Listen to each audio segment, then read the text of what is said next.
You're watching Fox 35 News Plus, streaming on Fox Local. Well, good morning to you and welcome into Fox 35 News Plus. I'm Garrett Weimer, and thanks for joining us on this Monday morning live on Fox Local and on YouTube. We appreciate you joining us today. Hope you had a nice and restful weekend. We've got a lot going on today. Want to let you know some of what we've got coming up today. We're going to talk a lot about property taxes here in the state. We'll get more into that in just a minute, but there is a House Select Committee on Property Taxes that's meeting starting at noon. Also, today we're going to learn about NASA's new astronaut class. That's coming up this afternoon at 12:30. More things coming up this afternoon, including a hearing that we're keeping an eye on out of Volusia County, the Orlando City Council meeting as well.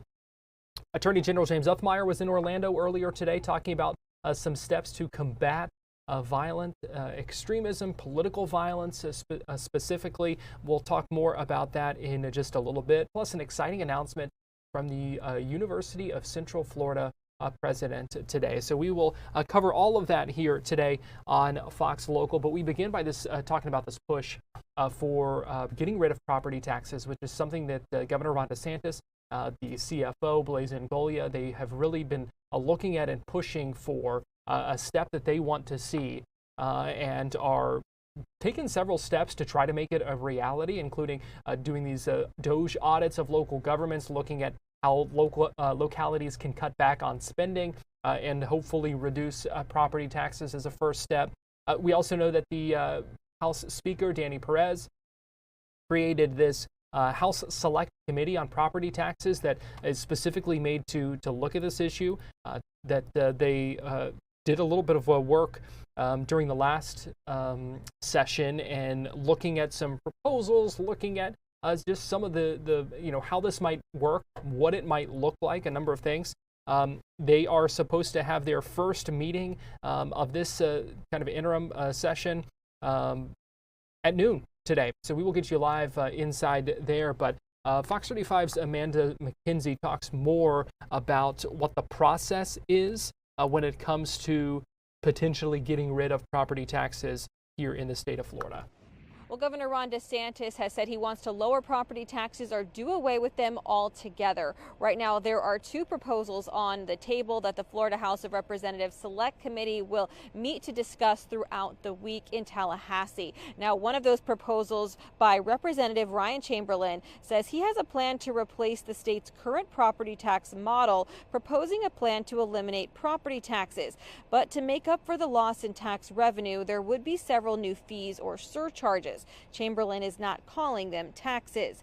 There would be a new 5% surcharge on things like hotels, amusement services, and taxi, rental, and rideshare services, primarily aimed at tourists, which he says would add close to $4 billion in new revenue. A new 3-cent sales fee to specifically fund schools, and a big one would be a new 5% fee on all real estate transactions. My calculations show we might only need 35 billion of it to totally eliminate all non-school and school property taxes across the whole state of Florida. We do over $200 billion a year in real estate sales in the state of Florida. That would generate close to $12 billion toward the 36 billion we need. Another proposal would increase Florida's homestead exemption to make homes worth up to $500,000 or $1 million tax-free.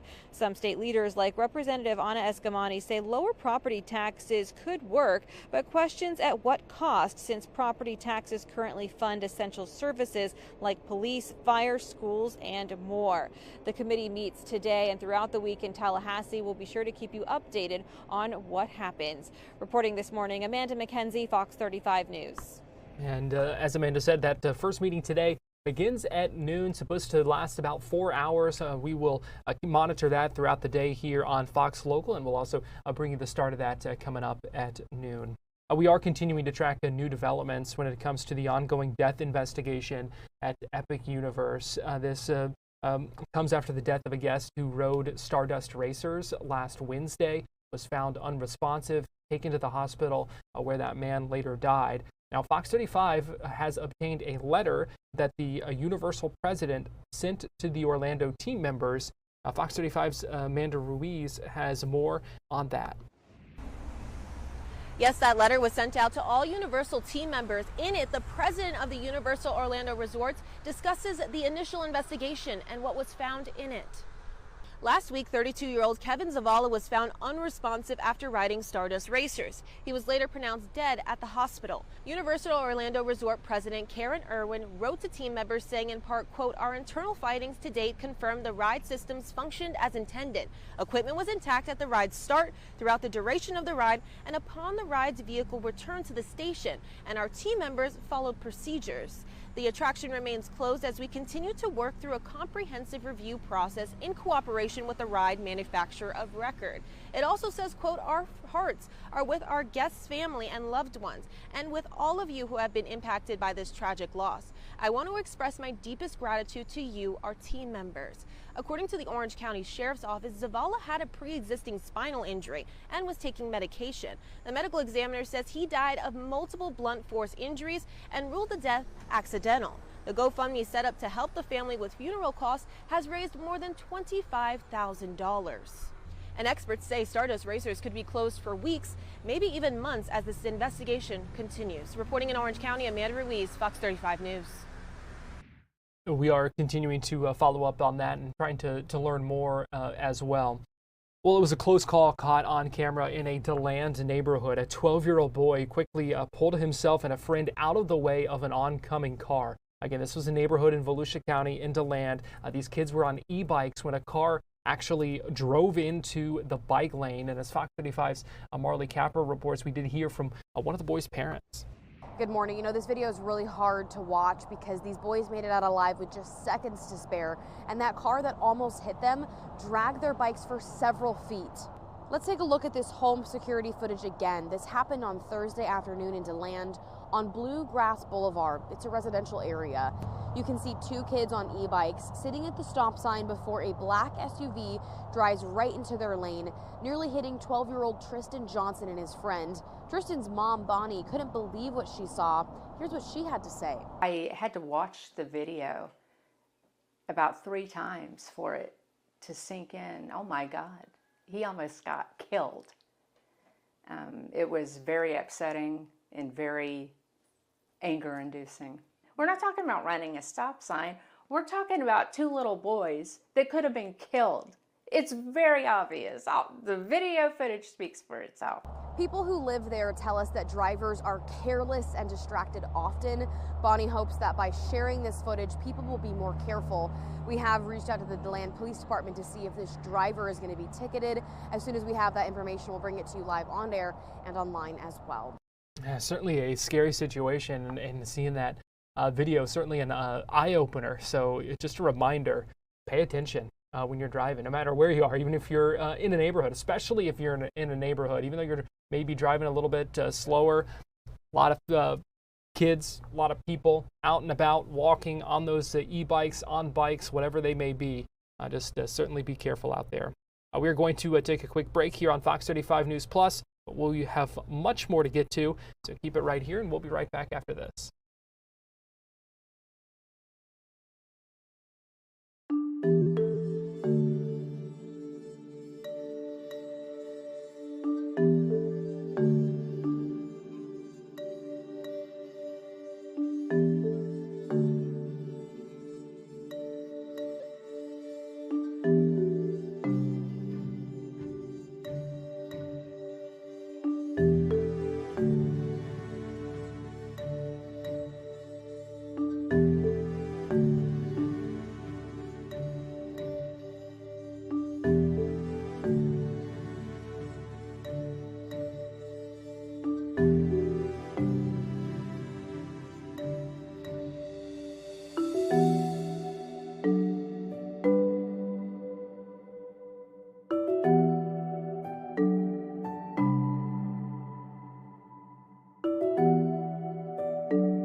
You're watching Fox 35 News Plus, streaming on Fox Local.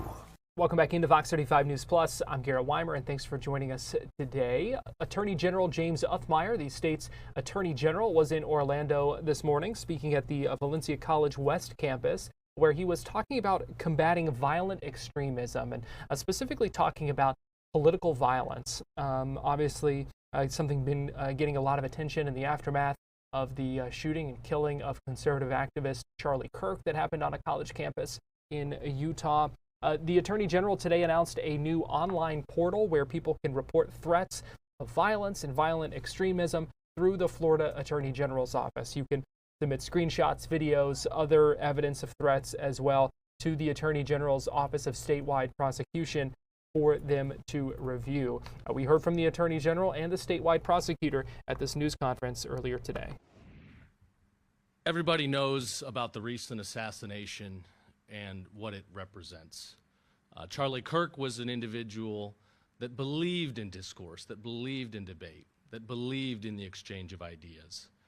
And what happened to him is such a tragedy because he literally would sit down on campuses and invite people to engage in discussion. You could ask him any question. He wasn't afraid of any question. And unfortunately, someone who disagreed with his ideology chose not to respond with discussion or debate, but instead to assassinate him and take his life. So it's never been more important for people to speak up, for us to have safe academic environments where people feel confident to engage in discussion, free from attack, free from violence. So today we're going to be announcing a new tool in the Office of the Attorney General, a new portal, the Combating Violent Extremism portal, where people will be able to report anything they observe or hear that is a call for violence or a threat for violence against other individuals. And let me be clear, we respect the First Amendment more than anybody. We're not going to be the cancel culture that we've seen for so long from the left. We're not going to believe in silencing individuals. But there's a big difference when it comes to a threat of violence, a call for violence. That is not protected by the First Amendment. And if we get a report of such threats, we will immediately refer them to our investigators, and we will work with law enforcement to protect our citizens. We must protect before people are shot, before explosives go off. We must protect before people are injured or lose their lives. Lately, we've seen political violence more so than ever. We've seen BLM riots that burn cities down. We've seen people that launch attacks in Catholic churches and schools, killing children.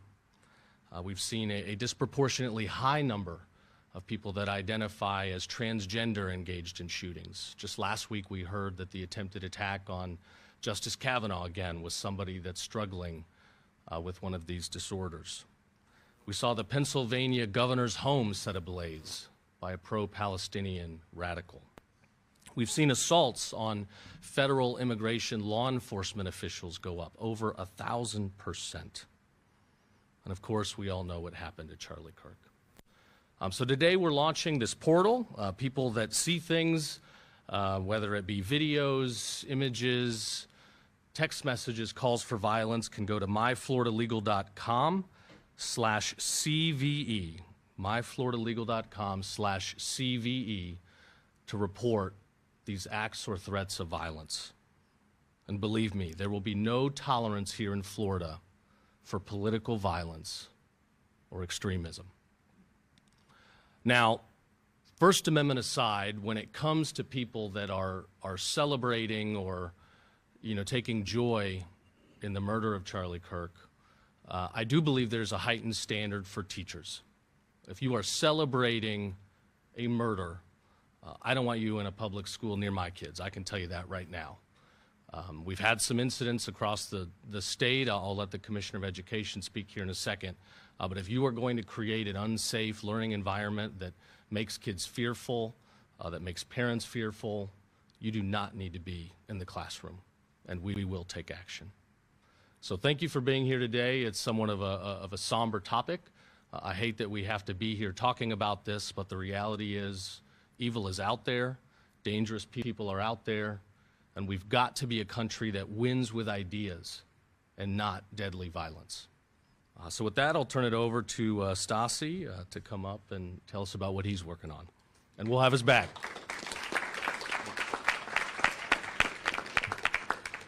Well, thank you, Attorney General James Uthmeyer, for having me here today. I want to thank President Plinsky, as well as Board Chair Sasso, Vice Chair Davis for having me here, as well as some of the other trustees with the college that are here. Thank you for hosting us. As public servants, educators hold a position of trust. Families count on them to lead with integrity and create safe, respectful learning environments for our students. The vast majority of Florida educators come to work each and every day to fulfill that mission. Just last week, myself, as well as Secretary Davis, had the ability to go to my alma mater, my high school in Miami, and I was able to connect with plenty of educators who were tremendous role models in my life and were key to my success. They serve, as well as so many across our state, with dedication and professionalism, creating safe, supportive environments where students can thrive and families can trust that their children are receiving a world-class education. However, a small number of recent social media posts made by a few number of teachers have deeply violated that trust. These posts, made by individuals tasked with protecting the health, the safety, and the welfare of students, have celebrated and encouraged violence in schools. Let me be clear. This is completely unacceptable, and it will not be tolerated. As these posts continue to circulate, more and more students are exposed to the dangerous and false idea that violence is an acceptable response to differing beliefs, an idea that has no place and will have no place here in Florida schools. 2 weeks ago, I issued a memo to all district superintendents providing clear guidance and expectations for districts to share with their teachers. In Florida, we uphold the First Amendment and we foster civil discourse as well as open dialogue in our schools. However, this commitment does not extend to promoting or glorifying violence as a means of resolving disagreement. The Office of Professional Practices Services, which is housed in the Florida Department of Education, will be conducting thorough investigations into each case where this type of conduct has been posted. Our Office of Professional Practices Services investigated a teacher specifically in Clay County who made callous and unconscionable comments on social media celebrating the death of Charlie Kirk.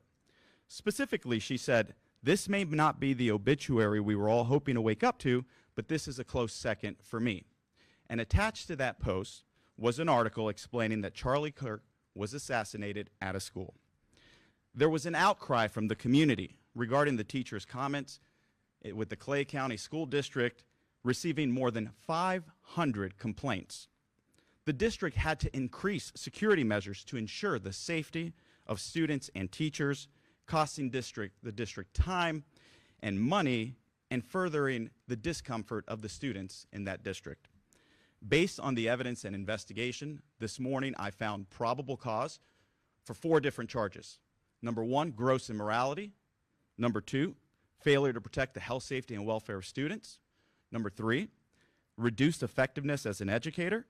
And number 4, failing to distinguish her personal views from that of a public educational institution. As a result, we will be seeking the revocation of this educator's license. Holding educators accountable for speech that celebrates violence in schools is not a violation of free speech. It is a necessary step to uphold the standards of the teaching profession and the safety of our schools. Thank you again, Attorney General Uthmeier, for your continued support as we hold these individuals accountable.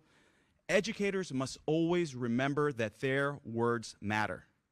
Students look to teachers as role models, and comments that celebrate violence in schools encourages young, impressionable minds to engage in violent behavior. In Florida, this will not be tolerated. Thank you, Attorney General.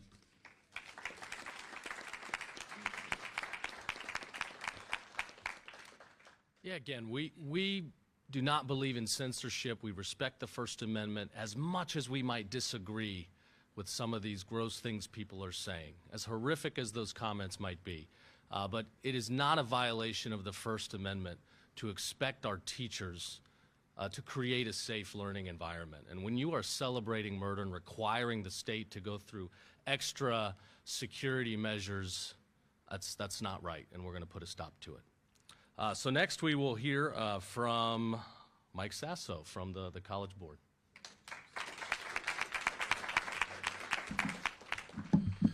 Good morning, everybody, and welcome to Valencia College. I want to start by thanking Governor Ron DeSantis for his leadership on this topic. Obviously, Attorney General Uthmeier. Thank you, James. Commissioner Stasi Katsamosis, and so many others who I know have been working intently on this, as well as my fellow Board of Trustees members. In preparing for some remarks today, I went back and watched some statements that Charlie had shared about, excuse me, I'm fighting a cold still, it's this back to school bug. But the comments to me really struck a chord, and they were 2 things. The question was, you know, Mr. Kirk, what are words that you live by? And there were 2 things that he shared. One was just a statement. I don't know if it's attributed to anyone in particular, but it was, "This too shall pass." And many think of that in the context of grief. Charlie said something different, which really I hadn't considered before, which is that it's a statement that he thinks of when he's celebrating or when he was on top. To not forget that he would not always be able to celebrate or to think back on that time and to remember that fond memory. And thinking about his passing now, that's really struck a chord for me about Charlie. Because Charlie's time did pass, but the time for others is also coming. The second statement that Charlie shared was from the book of Romans, Romans 8:28. In that, the Apostle Paul wrote, "And we know that in all things God works for the good of those who love him, who have been called according to his purpose." And what Paul is saying is, if you're going through a struggle, don't forget that the Lord's going to work for your good and for the good of others. So don't be disheartened. And I think these are words of encouragement that are definitely exhibited by the vast majority of our educators in the state of Florida. And we're all very grateful for that. And here at Valencia College, we've long held a statement of ethics that we hold all of our employees accountable to. And I think it embodies these values. I'm going to share just a portion of it. All Valencia College employees are expected to treat others with respect, regardless of differences of point of view. The achievement of our mission is predicated on our ability to inquire, test, assess, and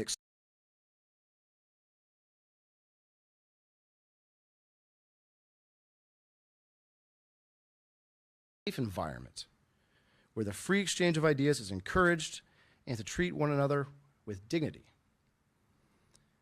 I feel like Charlie could have written that himself. And we've had that here for, as far as I can tell, 10, 15 years. That's not a new statement for this college. And I think that's probably true at all of the colleges throughout the state of Florida. If you can't find that verbatim, you've got words that are very close to it. And I know that I'm very grateful for all of our educators here at Valencia and statewide who live up to that value every single day. Thank you to all of you who do that. It is unfortunate, though, that some fall short of expressing that. Those who find some temporary value in extolling the slaying of Charlie Kirk or anyone else who would just desire to sit on a college campus and exchange free ideas are not upholding the standard that has to be honored by our educators in Florida. And I think it goes deeper than that. I'm very grateful and frankly blessed to have people like the Attorney General and the Commissioner on Education here to stand up for those students who need to go to classrooms every day and learn with those teachers. We have higher standards for educators, and I think that's entirely appropriate. They're entrusted with our students and our children, and they need to uphold those, those standards throughout the entire state of Florida.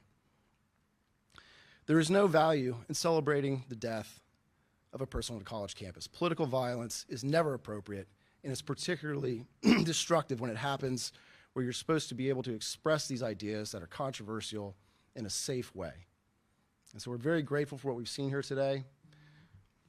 Thank you very much, Governor Ron DeSantis. Thank you very much, Attorney Uthmeyer and Commissioner Cosmosis. We appreciate all the hard work that you've done to protect the state of Florida. Thank you.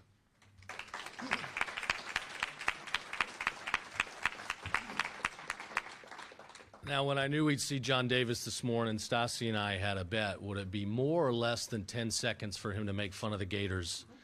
And it was less.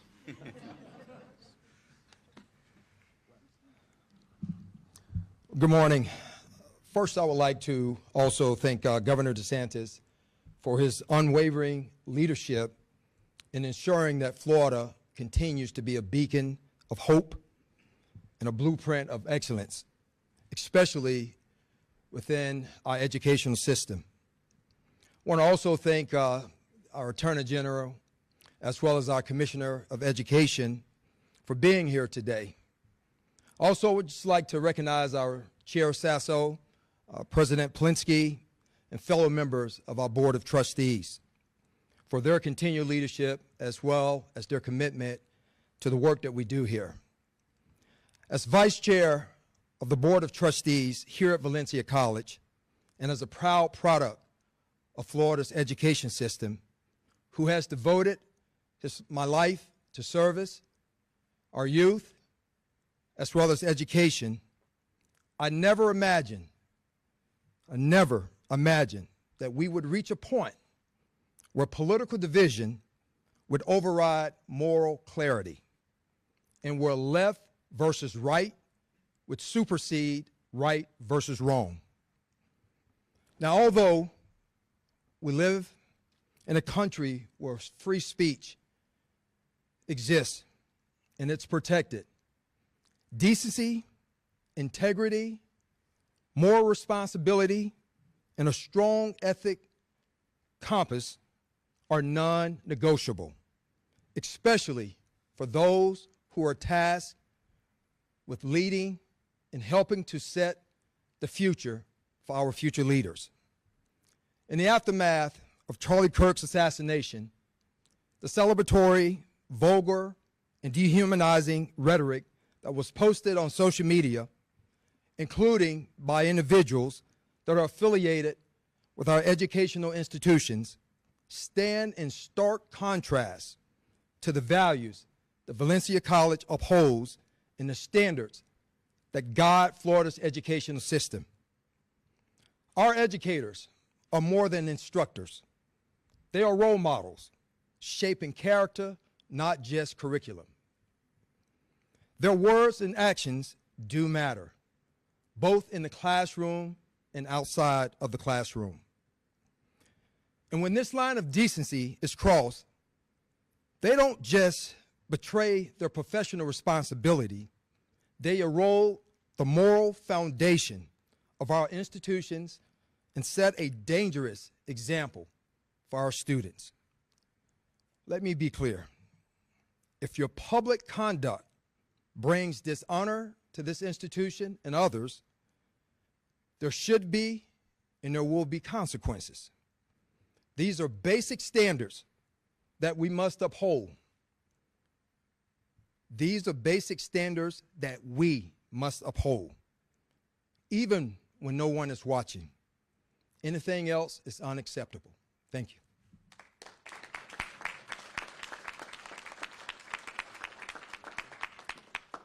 Next, we'll hear from our statewide prosecutor, Brad McVeigh, who's been putting a lot of bad guys away, and thanks to some of our statewide prosecutors for being here. Thank you, General. Thank you, Valencia, for hosting us. Beautiful campus. The Office of Statewide Prosecution will have zero tolerance when it comes to political violence and credible threats of violence. This is about protecting lives and protecting the rule of law. Threats to kill, threats to do bodily harm to other individuals, threats of terror, publicizing personal identifiable information with the intent to harass your political opponents or intimidate political opponents. Those threats against law enforcement, prosecutors, our judiciary, elected officials, their staff, their families, unacceptable. And these type of threats will result in immediate and swift action by our office. This portal will allow us to have immediate collaboration with law enforcement. It'll allow us to work with law enforcement to get the appropriate evidence that we need immediately, so there's no delay, so that we can prosecute these cases successfully. And in the current environment in which we live today, the Office of Statewide Prosecution is going to take these kind of threats very seriously. We believe this is a matter of life and death, so we intend to treat it like that. Thank you again for hosting us, Valencia, and thank you, Commissioner, and thank you, Attorney General. We have some sad breaking news to bring you this morning. The UCF announcing the death of offensive line coach Shawn Clark, 50 years old. According to UCF, he died last night at the hospital where he had been for just about 2 weeks. He was admitted back on September 9th after experiencing some sort of medical emergency, had been in stable condition before passing away unexpectedly, according to UCF officials.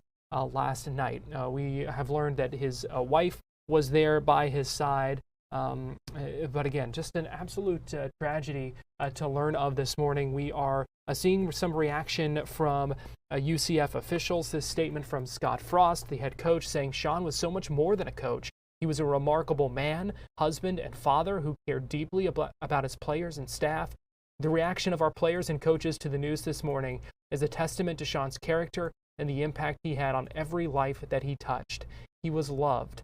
Our thoughts and prayers are with his wife, Janelle, and children, Gianna and Braxton.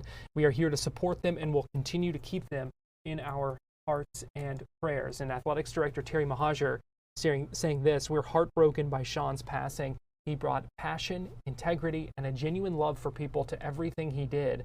Shawn will be remembered not only for his impact on the game of football, but also for the relationships he built and the example he set as a husband, father. Our deepest condolences go out to his wife and children during this difficult time. So again, tracking the breaking news today that Shawn Clark, 50 years old, the offensive line coach at UCF, and someone who had coached in college football for years, not just with UCF. He was coached at Appalachian State, Eastern Kentucky, Purdue, Kent State as well. Had a successful playing career, a two-time All-American as well, and again survived by his wife and their 2 children. So we will continue to follow up on this story throughout the day. We're going to take a quick break here on Fox 35 News Plus, but we'll be right back.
You're watching Fox 35 News Plus, streaming on Fox Local.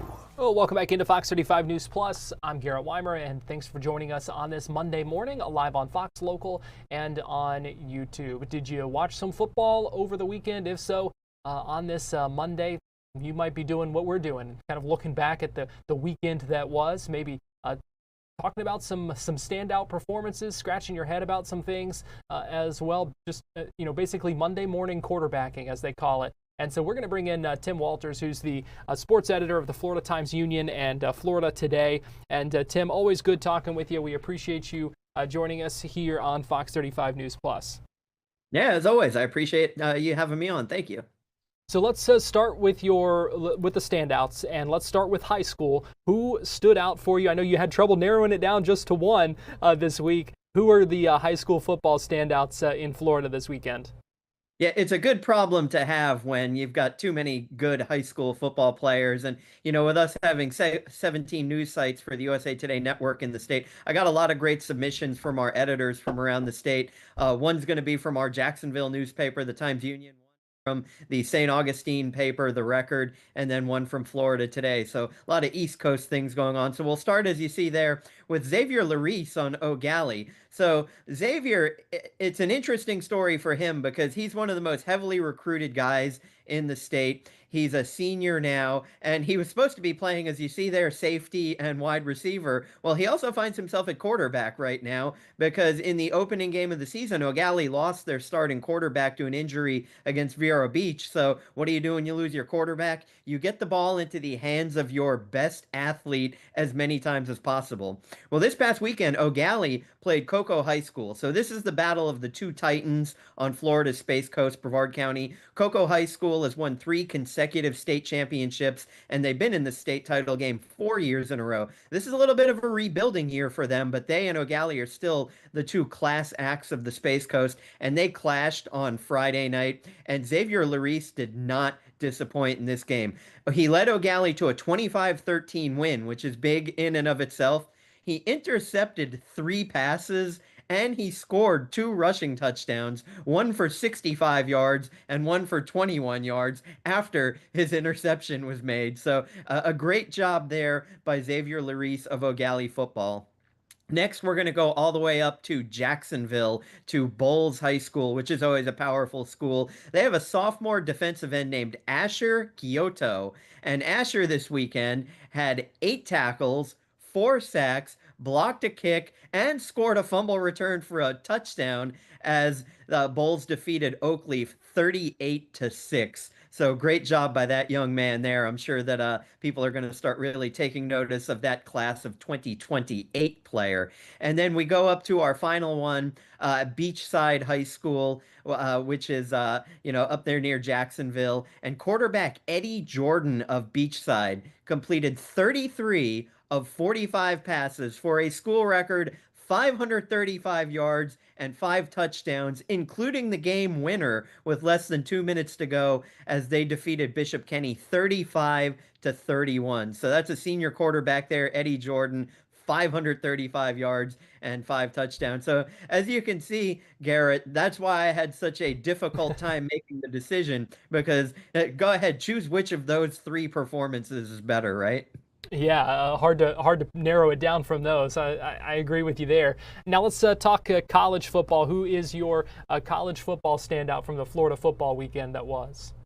Yeah, gosh, we had so many great things going on. And of course, you had 2 running backs in Miami combined for almost 200 yards and 3 touchdowns. You also had, I think everybody on Florida State scored a rushing touchdown. I almost got in on one. I mean, that was something. But I ultimately chose UCF quarterback Taven Jackson. What a day he had against the Bill Belichick-led UNC Tar Heels. He threw for 223 yards and a touchdown. He rushed for 66 yards and a touchdown. And he led UCF to a 34-9 victory. That's 289 all-purpose yards and 2 touchdowns. So great job by Taven Jackson for UCF against North Carolina. Your pro standout, who you got? Yeah, this was another one where you kind of had to look really hard, and it's always easy to find offensive players, but, I'm one of these guys. I love checking out some defense and giving those guys their kudos. And this is a special one for us here on Florida Space Coast. I actually live in Vieira near Melbourne. And so this guy that I chose, Jamel Dean, he went to Cocoa High School. He went to the University of Florida. He's in his 7th year on the Buccaneers. Well, for those who watched that game yesterday, the Bucs looked like they were dominating. Well, thank goodness Mr. Dean had his interception with less than 20 seconds remaining in the half because he took a pick 55 yards for a touchdown, and it gave the Buccaneers a 26 lead at 22-6 lead at the half. The Jets came storming back with 21 points in the 4th quarter. They even took a 1-point lead. And of course, Baker Mayfield, now showing that he's one of the greatest inside 2-minute quarterbacks of the past 2 decades. He once again leads the team downfield for the game-winning field goal as time expires. But none of that could have happened without Jamel Dean, our standout from Cocoa High School, making that interception and bringing it back 55 yards for a touchdown. So great job by Jamel. Yeah, no doubt about that. I mean, every bit of that was needed. Yeah, absolutely. And, just to see how the Jets put up 21 points in the fourth quarter. If you watch the first three quarters of that game, it didn't make sense. Tyrod Taylor, the team, they kind of found their footing a little bit. Of course, he was starting his first game of the year, but the Buccaneers, they looked so dominant, so good. I don't know if they let their foot off the gas or what happened there, but they almost collapsed when the Jets took that lead. I had to take a double take because, of course, at the same time, being the Jacksonville sports editor, I'm watching the Jaguars game closely. And, early on, you're seeing the Buccaneers rolling in that game. And then you're like, wait a second, they're down by a point. So then you got to go look up what happens. And then, of course, I flipped over to that game because it was also on TV just in time to catch the game-winning field goal. So a lot of good things going on for the Buccaneers as now they start the year 3-0, and they've got a couple of game-winning field goals there at the very end. All right, so we've talked about the standouts, 6 standouts from the weekend. What's got you scratching your head, Tim? Yeah, I could obviously go with the easy target of Billy Napier, and you look at some of the offensive play calling for the Gators, but he's got enough people beating up on him, so I'm not going to add to that group of people. Who I am going to beat up on, as I just mentioned, the aforementioned Jaguars game. Good Lord, 6 more drops. It was a drop fest. If I'm Trevor Lawrence, I mean, I'm getting very frustrated. Trevor handled it so well in his press conference after the game. He talked about how the Texans wouldn't bully them. Unfortunately, De'Ami Brown gets knocked out of the game by Azeez Al-Shaair, the same guy that took out Trevor last year. And Lawrence, he was mouthing off to Al-Shaair. And of course, it's easy to do when you have 300-pound guys standing in front of you, because Al-Shaair would probably, take down Lawrence again if he had the opportunity. But, the thing that left me scratching my head, Brian Thomas Jr., he took criticism all week, and then he comes out in this game, he drops a few more passes, but then he redeems himself, thankfully, late in the game with that 46-yard catch that ultimately sets up the game-winning touchdown. So maybe that can help set him on the straight and narrow. Parker Washington, he got a lot more play in this game, especially after De'Ami Brown got injured. He dropped 2 passes that were basically right to his hands. You hate to see that. And then Travis Etienne, I don't know what you call that little swing pass. Trevor Lawrence put it right there, and instead of him reaching for it, he had like dinosaur arms. He looked like a Tyrannosaurus Rex. I don't know what he was thinking with the short arms. It barely even touched his fingertips, even though it was right in front of him. Trevor finished 20 of 40, a dreadful 50% completion percentage, but 6 of those should be taken back or added onto his stats. Even if he was 26 of 40, he'd still only be 65%, but that sounds so much better than 50%.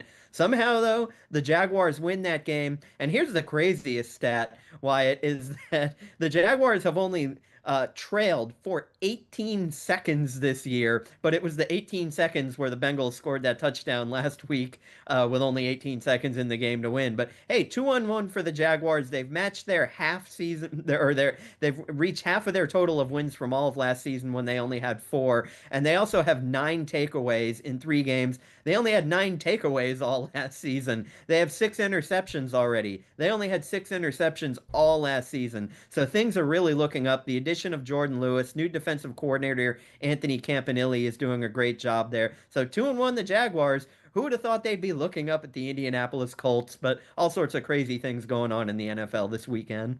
Yeah, imagine if the wide receivers can step it up a little bit, and they'll probably need to against the 49ers next weekend.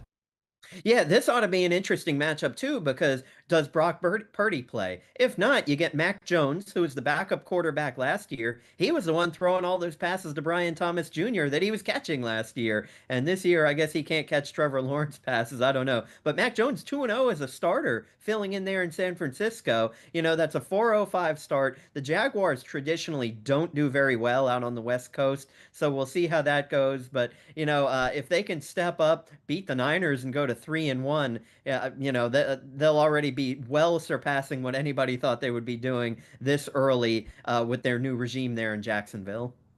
Yeah, that would be big. That is for sure. Well, our Monday morning quarterback, Tim Walters, the sports editor of Florida Times-Union and Florida Today. Always good talking with you, and we appreciate you joining us this morning here on Fox 35 News Plus. Yeah, I appreciate it. And if you like the Jaguars, check out Jacksonville.com, the home of the Florida Times-Union. Thank you, Wyatt. Garrett. Take care. All right. You take care, too, and we will see you next week. We're going to take a quick break, and we'll be right back.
Fox 35 Storm Team meteorologist Brooks Garner joins me now. And Brooks, been watching some changes with Gabrielle.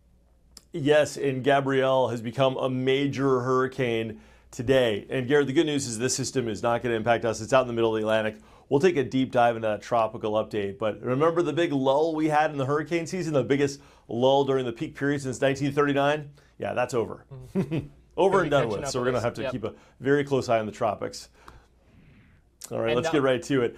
As far as our weather goes, looking outside right now, downtown Orlando, we've got temperatures already in the 80s under partly cloudy skies. And there's some really heavy thunderstorm activity down by Port St. Lucie in St. Lucie County, heading north into Indian River County. It's about 100 miles away from Orlando. But the theme of the day is that activity is going to start to work into Brevard County, probably no sooner than maybe 1 o'clock this afternoon in the form of a couple of scattered downpours and thunderstorms.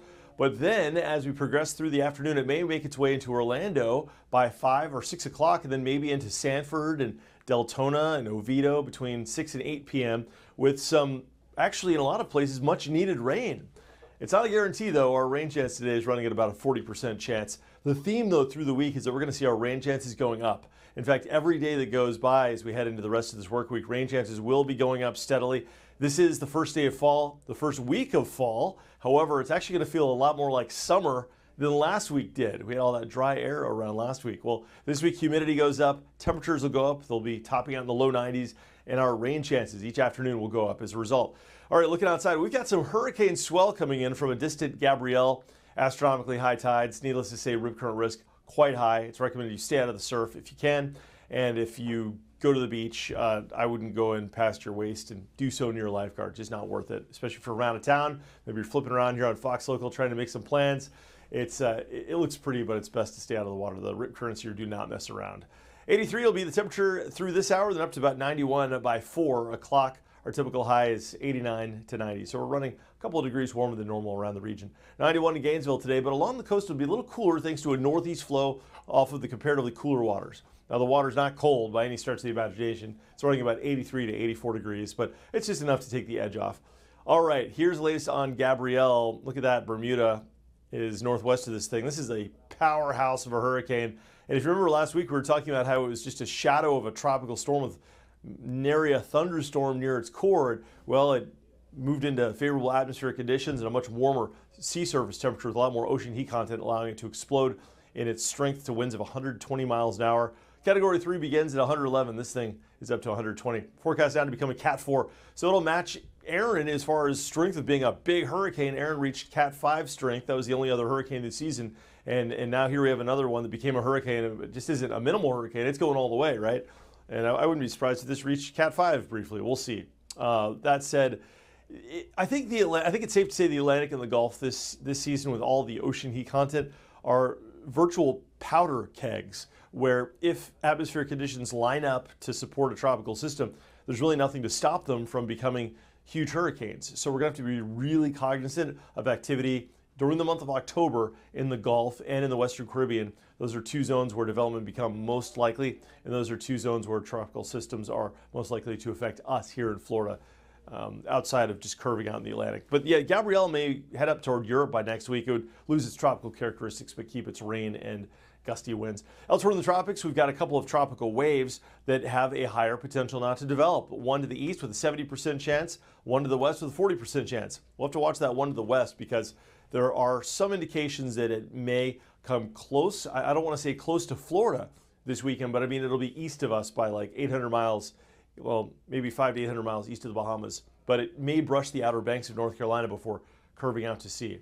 So the tropics are getting busier. Thankfully, no threats to Florida at this time. There are no threats in the Gulf, but we'll have to watch that with a very sharp eye come October especially. All right, 7-day forecast today is the first day of fall, but it's not going to feel like it. We got temperatures in the lower 90s all week with rain chances becoming likely as we head toward the middle and end of the week.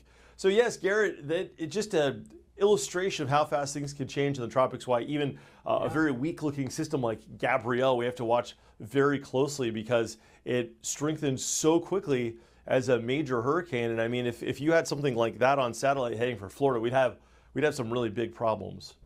Yeah, like you said, just kind of a word of warning and something to keep in mind with the conditions out there. So, Fox 35 Storm Team meteorologist Brooks Garner, we appreciate you joining us. My pleasure as always. Thank you, Garrett. As we go to break here on Fox 35 News Plus, give you this live look at downtown Orlando. We'll be right back with more after this. Keep it here on Fox Local.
You're watching Fox 35 News Plus, streaming on Fox Local. Welcome back into Fox 35 News Plus. Give you a live look in Tallahassee as we await the start of the House Select Committee on Property Taxes, getting ready to hold its first meeting today, coming up at noon. They have several hearings being held this week, committee meetings, and we expect them to begin here shortly and talk about some of their first presentations when it comes to property taxes and education funding. Looks like the main discussion, the main presentation, the first presentation, I should say, also looking at millage rates, homestead property tax benefits, a number of things, and we will get into all of that coming up shortly. We will take you to that hearing when it begins. But we begin with an exciting announcement from officials with the Board of Trustees this morning at the University of Central Florida, where they talked about achieving the state designation of preeminent research university. This is something that requires a number of steps and benchmarks, standards that have to be met, and this is something that the President Alexander Cartwright said they have been striving for and working toward, and we're excited to make that announcement this morning. Not only does it bring some distinction with it, it also brings the possibility for some more state funding as well to help with that research. So here is UCF President Alexander Cartwright making that announcement at the Board of Trustees meeting earlier today. Good morning, everyone, and welcome to our September UCF Board of Trustees meeting day. Before we begin our committee meetings this morning, I want to pause and recognize that this is not an ordinary day at UCF. When this board hired President Cartwright and worked to launch the Unleashing Potential Strategic Plan, we set bold goals, goals that many thought could not be achieved. One of the most ambitious was to earn the state's designation as a preeminent university. To us, that goal was not just about checking boxes. It was about proving that a young university without centuries of tradition or vast resources could stand shoulder to shoulder with Florida's most established institutions while staying true to our mission of access, innovation, and excellence. Today, I believe President Cartwright has some news to share with this board and with the university committee. President Cartwright, the floor is yours. Thank you, Chair Martins. Good morning, trustees. I normally save my remarks for the full board meeting, but today is a special occasion. From the very beginning, UCF has been a university that defied expectations.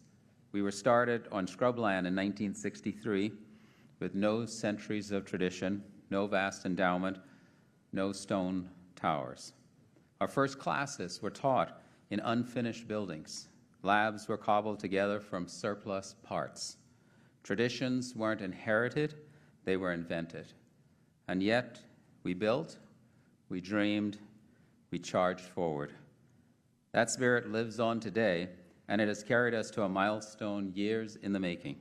When we launched our Unleashing Potential strategic plan, we set bold goals, among them to reach the state designation of preeminent research university. This morning, I am thrilled to share that we have achieved the 12 outcomes required for that designation. Most recently, we not only met, but exceeded the 60% four-year graduation rate metric, reaching 63.8%. That is a 14-point increase in just 4 years. That is remarkable. That is why we waited.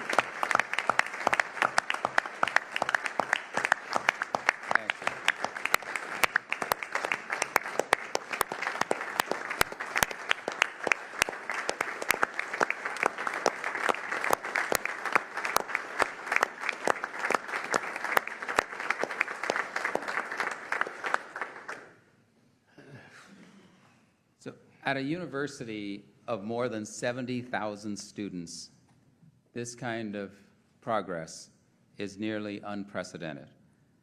And what makes that even more special is that here at UCF, we've never been about chasing benchmarks.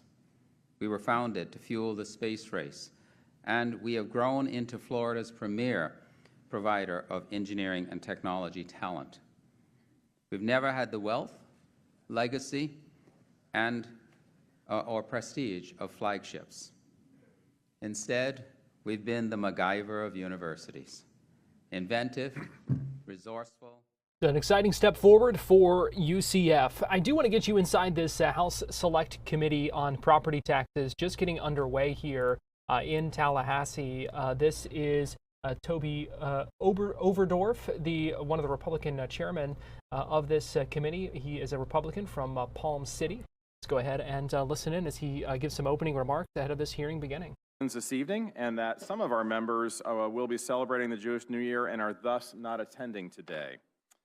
So members, I do hope that you enjoyed your summer and that you've had the opportunity now to learn a lot more about property taxes, including how they're used by local governments in your districts. You may have noticed that it's somewhat bright in here today. They actually had a power outage last week, and it knocked out the power for the entire Capitol complex, and it also damaged some of the equipment, including the equipment that controls the lighting in this room. So hopefully it won't be a problem for us, but wanted you to know that it's so bright in case you wondered what was going on. With that, and before we dive in, I want to take a minute to lay out the roadmap for the next couple of days. The overarching theme for these 2 days is to be educational. We have put together an agenda with topics and panels informed by the feedback that we've received from you all. I think you'll find this afternoon and tomorrow morning to be informative, and that we will have a chance to have a conversation at the conclusion of the meeting tomorrow. Today, we'll be having a series of presentations on topics related to property taxes. Each presentation will be followed by a period for questions from the members. We will do everything we can to make sure that everyone who would like to ask a question has a chance, but please note that to keep things on schedule, we may need to move on to the next presentation before all the questions are in fact answered. Our speakers, I'm sure, would be very happy to follow up with members independently as needed.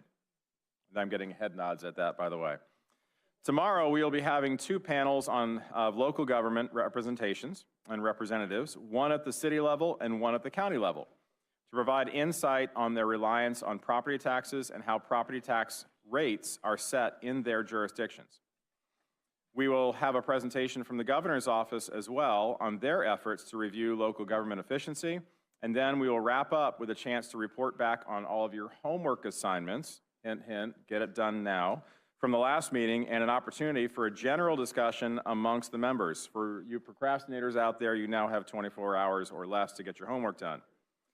We're going to start today with a presentation on school taxes, and our presenter is Dr. Jim Zingali, the Executive Director of the Florida Department of Revenue.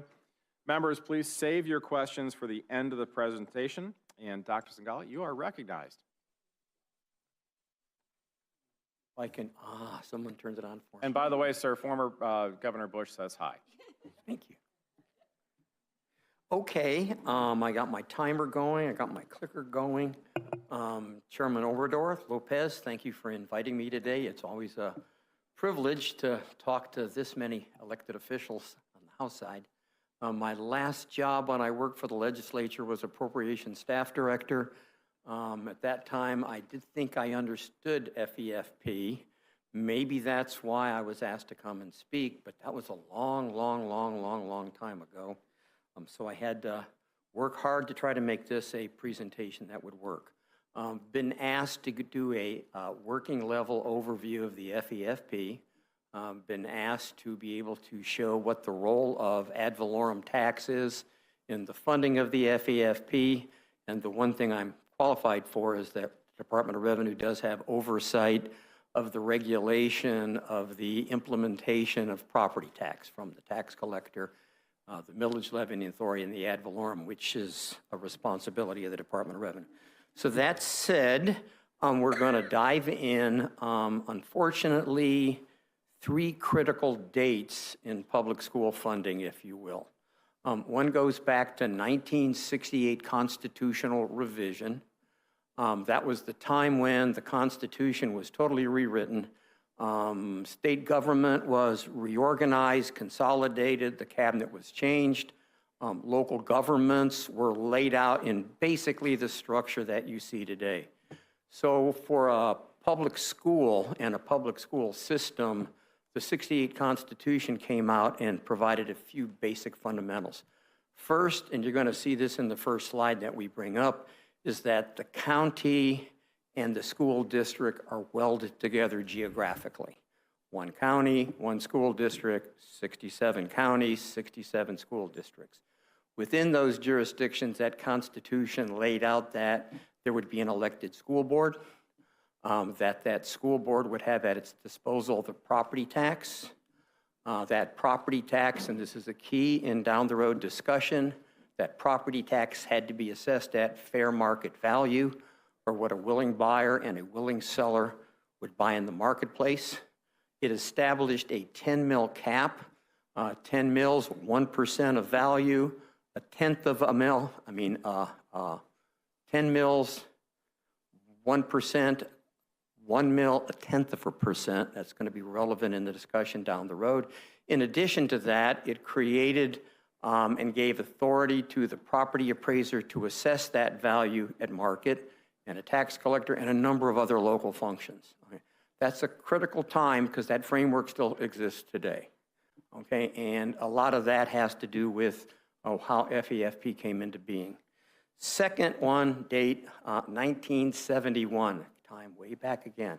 Sorry about that, but the Supreme Court came out and ruled that a child's public education could not be dependent upon the wealth of their community in which they lived.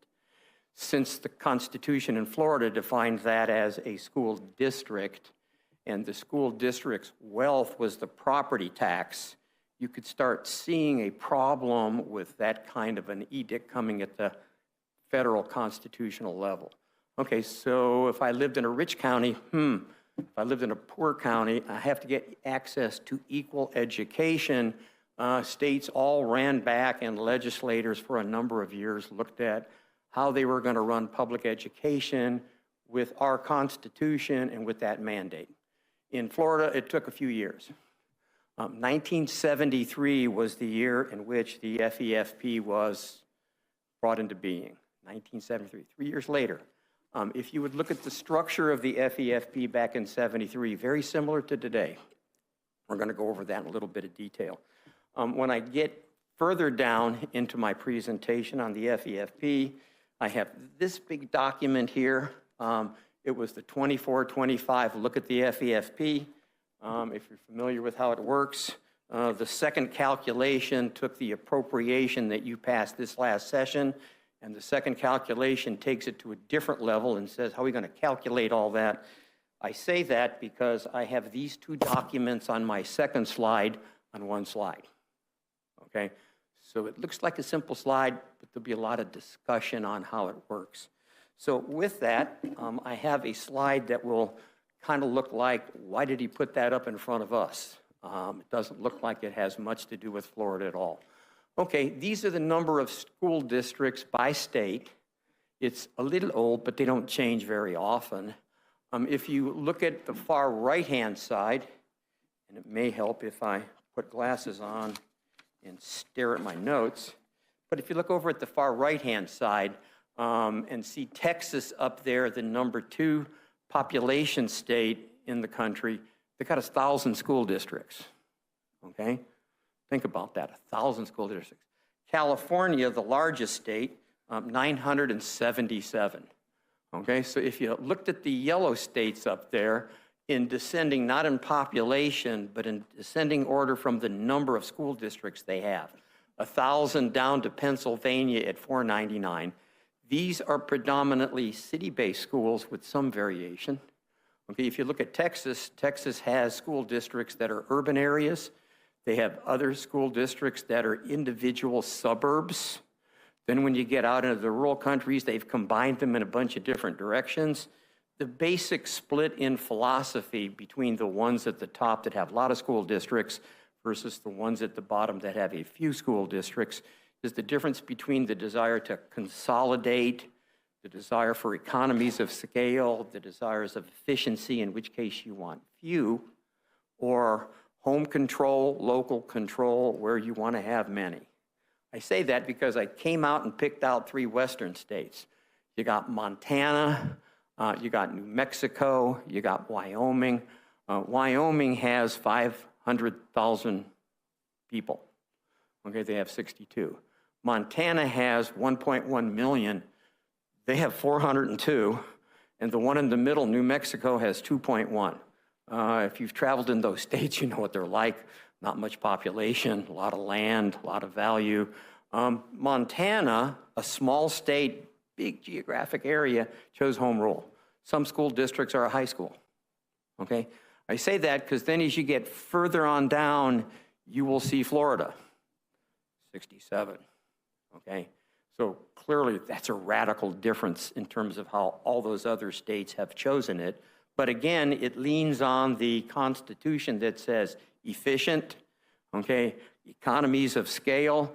And back when this was put in place, well, the Constitution passed in '68, I think Florida had a population of 6.8 million, okay, about the size of Missouri today, okay, back then when all this was debated and talked about.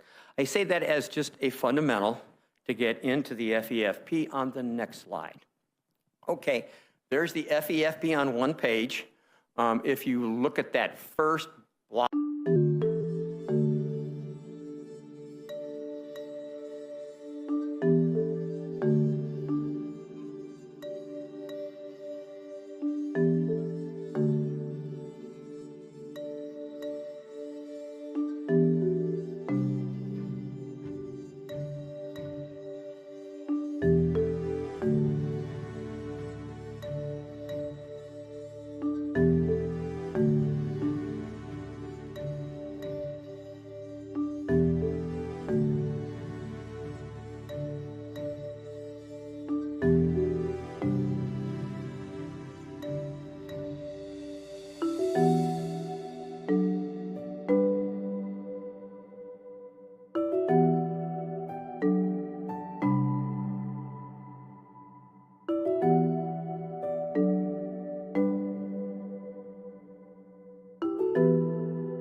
weighted and unweighted. The weighted is about 6% higher than the unweighted.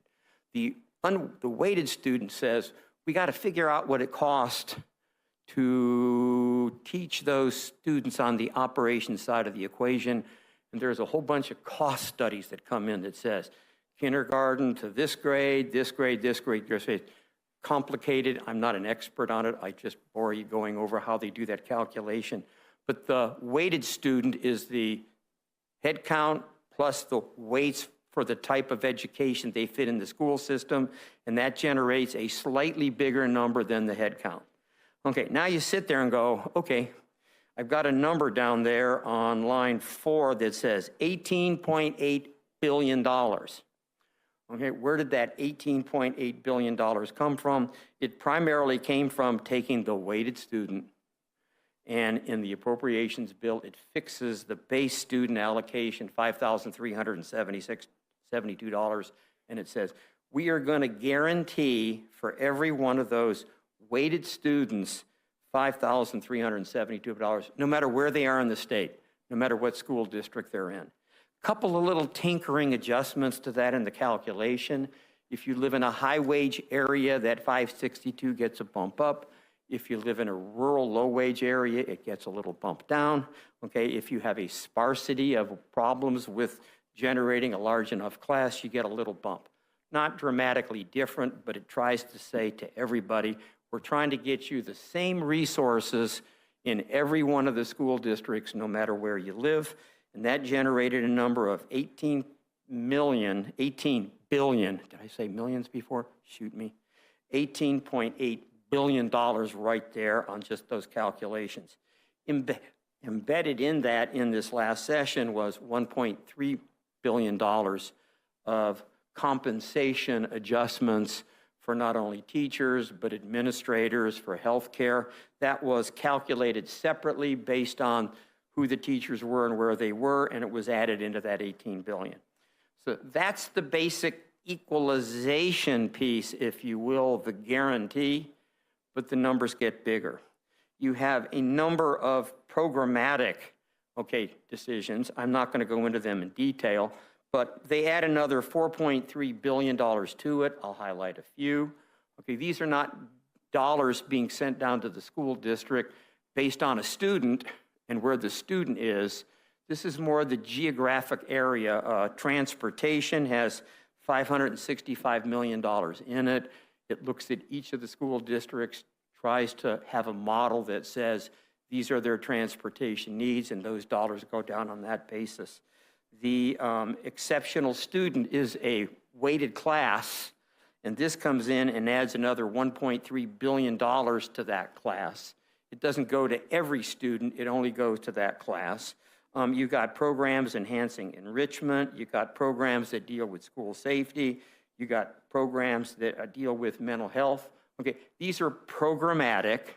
They're not following the student per se, but they are looking at a need coming out of a district, and these are programmatic activities that are laid out in the appropriations bill and funded.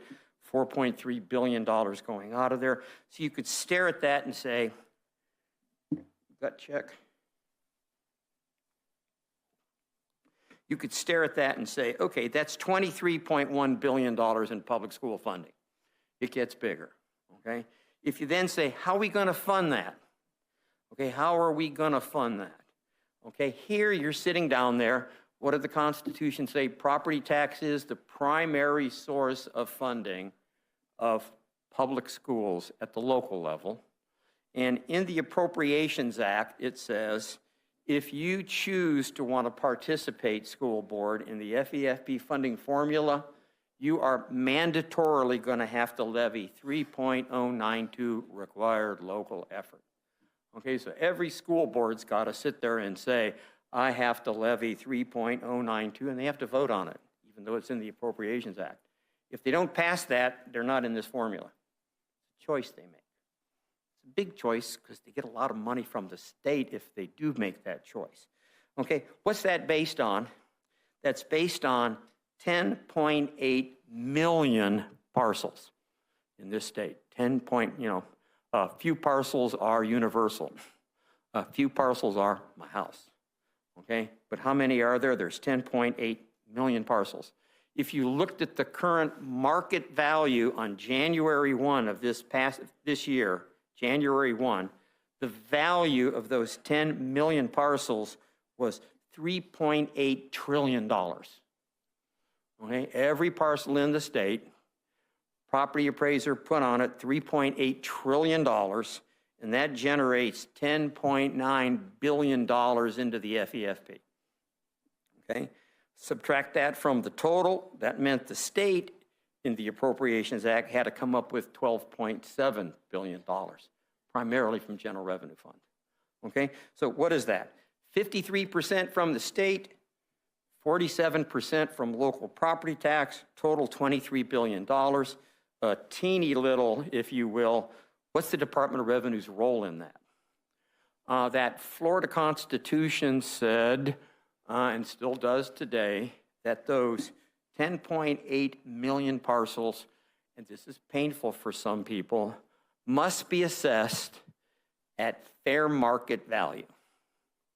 Not if you want to sell it, okay? Not if you don't want to sell it, but what's the market value of that? And a lot of property appraisers aren't terribly keen about it, but on January 1 of every year, they have to sit there and value 10.8 million parcels, okay? And those 10.8 million parcels go on the roll, and at that point in time, they have to be in substantial compliance of the law. That means they have to submit that roll to the Florida Department of Revenue, and we'd been working with them for 18 months to say, is that value of market that they put on every one of those parcels in aggregate in substantial compliance of the law? And what does that mean? I got a very dedicated staff of Lizette's on that team. There's not many. We run a high statistical analysis of every single stratum, of every single property appraiser, and we determine whether that roll that they submitted to us, substantial compliance, meaning it's at 90% of market or above, and we're 95% sure of that. It's like someone says when you're running for office, what's the polls tell me? Get out and do a random sample, come back in. Where does it say you rank? This is sitting down there saying, how well did they do their job? And they submit the rolls, and a few months ago, a month and a half ago, I sit down with the staff, I look at all those rolls submitted, and I'm the only one in the world that gets to say they're approved or not approved. And my name goes on it. I think I've done that in about 22 times in my career. Okay, I approve rolls. Okay, it's a big job. Why is it a big job? If I disapprove a roll, bad things happen. Really, really bad things happen. If I disapprove a roll because the property appraiser didn't do his job, okay, then homesteaders in that district lose their homestead exemption. So when the legislature put that in many, many years ago, it was called the nuclear option. And it works, okay? Don't turn down many rolls.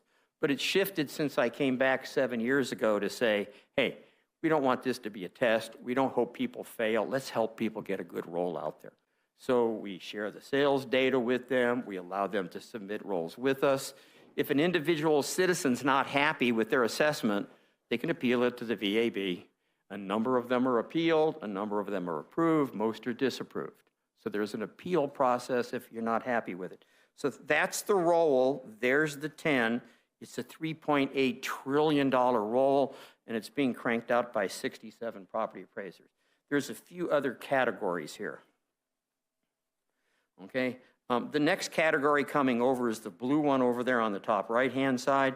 There's a class size categorical, 2.7 million. There's a state-funded discretionary supplement, 858 million. The first number was 2.7 billion.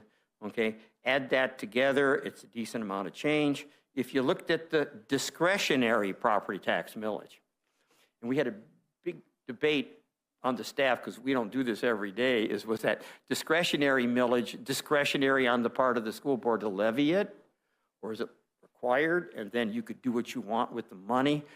It was designed, it's in statutes in the appropriations bill, but that discretionary millage allows school districts to go over and above the base funding and provide some incentive to do other things with it. They could put it into pay, they could put it into special programs, but again, just like the first one, the required, it needs to have the protection that the school districts that do not have much property tax in them, okay, will be at a disadvantage if the inadequate property tax that they have and the rich counties, their 0.74 generates a lot more.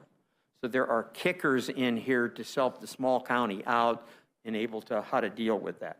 So if you come down and you add all that together and you come over here on the yellow side, okay, you see the red stars on there. Yep, they made it to the big chart. That's where property tax comes in. Property taxes don't come in determining need. Property tax come in determining funding.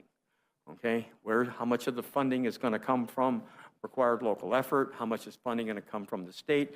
All those other states you saw on the first map all have to make that same problem. A few states out west have chose to make their property tax a state process, not a local. It's raised at the state level, okay? Other ones have sat there. Well, there's different ways of going about doing it because we only have 67 counties. Truthfully, I went back and looked at the FEFP back in '73.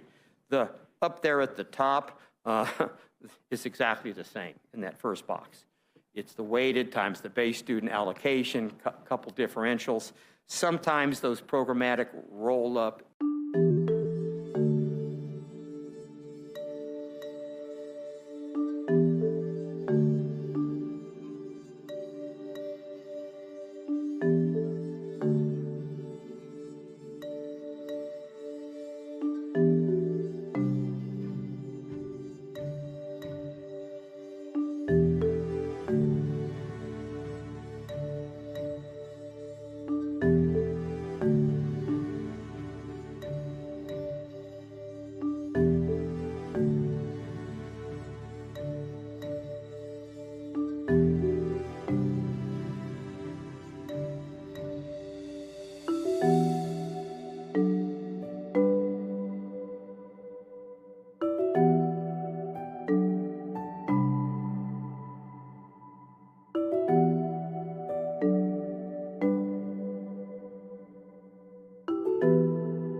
Up there on the far right-hand side, up at the top, Holmes, Union, and Gulf and Franklin. I chose the three that were up in the panhandle so you can get a sense, but what's a fiscally constrained county? Okay, 1 mil generates less than $5 million. Okay, 1 mil generates less than not a lot of property there. But the correct analysis to see where the redistribution is going on is what is the property taxes available, taxable property taxes per weighted FTE. That's that far right-hand corner, okay? And if you looked at that, Union County, Union is the one up there in the red, just to the southwest of Jacksonville, okay? If you see that county there and say, what proportion of Union County's education funding are coming from the state? 92%, okay? Because they are pupil-rich, property tax poor. So to generate that base student allocation, fund their share of the programmatics, they get 92% of their funding, okay, from the state. If you looked at Holmes County, 89% is coming from the state, and the rest is coming from property tax. They don't have a lot of property tax, okay? So that's equalizing. If you look at Gulf and Franklin, also fiscally constrained counties, but where are they? They're on the coast, okay? They're on the coast. They don't got a lot of students. They got a lot of inland, if you watch, Michael go through. They got a lot of inland. They got a lot of rural. They don't have a lot of commercial, except on the beach. If you looked over there at their value of 1 mil per weighted FTE, 2,000. Welcome back into Fox 35 News Plus. I want to get you now. We have been inside the House Select Committee on Property Taxes in Tallahassee. I want to get you now to Houston at Johnson Space Center, where NASA is introducing its 2025 new astronaut class. Let's go ahead and listen in. 25 class of astronaut candidates. We are honored to have some special guests with us today. Please join me in welcoming Senator Ted Cruz,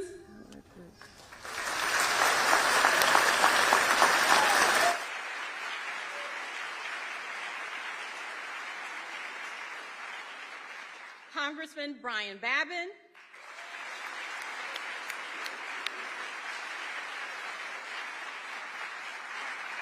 and Congressman Jake Elzy.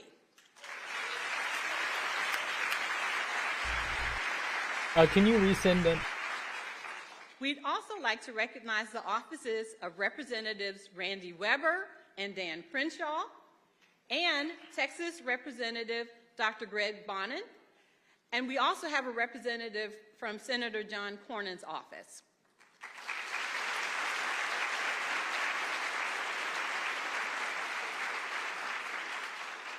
Additionally, we have some NASA guests, senior leadership that are here today that are not on the program. So I'd like to introduce to you Ms. Casey Swells, our Deputy Associate Administrator,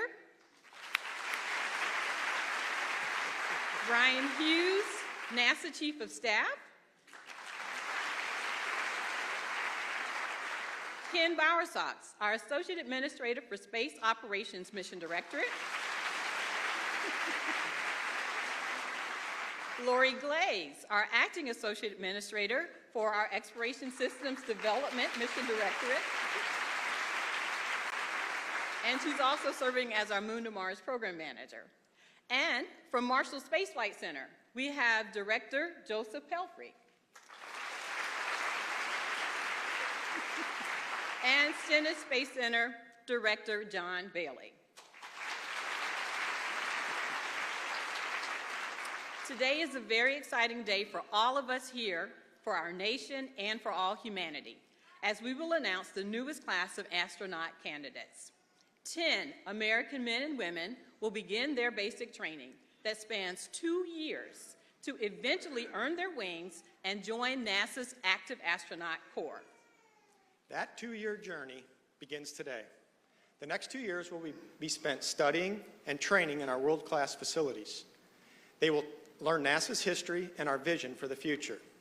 They will take classes in geology, land and water survival, and space health. They will even get to train in our high-performance jets. They will engage in a variety of technical activities to prepare them for the missions that will help NASA push the boundaries of exploration, travel to new destinations in the solar system, and inspire the world through discovery.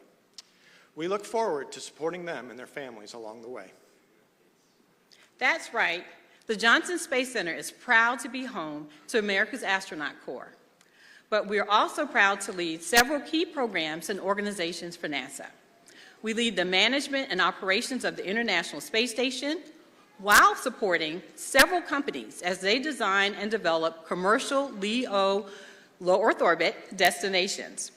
And through the Commercial Crew Program, we partner with industry to develop and operate a new generation of spacecraft and launch systems. Artemis flight planning and operations are also conducted here. And the Johnson Base Gateway and Extravehicular Activity and Human Surface Mobility programs are working with industry to develop a lunar outpost, the next generation of spacesuits, and lunar rovers. In addition to these significant human spaceflight programs, Johnson implements for the agency commercial lunar payload services, an instrumental part of Artemis, through partnerships with industry to provide robotic capabilities for the Moon and Mars. All of these efforts are positioning us for our next giant leap, one that ushers in a new golden age of innovation and exploration. The astronaut candidates we announced today will help us get there. They were selected from a pool of about 8,000 applicants because they represent America's finest. I would like to thank the team of NASA employees who helped with the selection process. Human spaceflight is a team sport, and it requires the passion and dedication of all of us. Now that you've heard a little bit about the home of spaceflight, and it's now time to announce our newest astronaut candidates. And to help us kick that off, please give a warm Houston welcome to our Flight Operations Director, Norm Knight.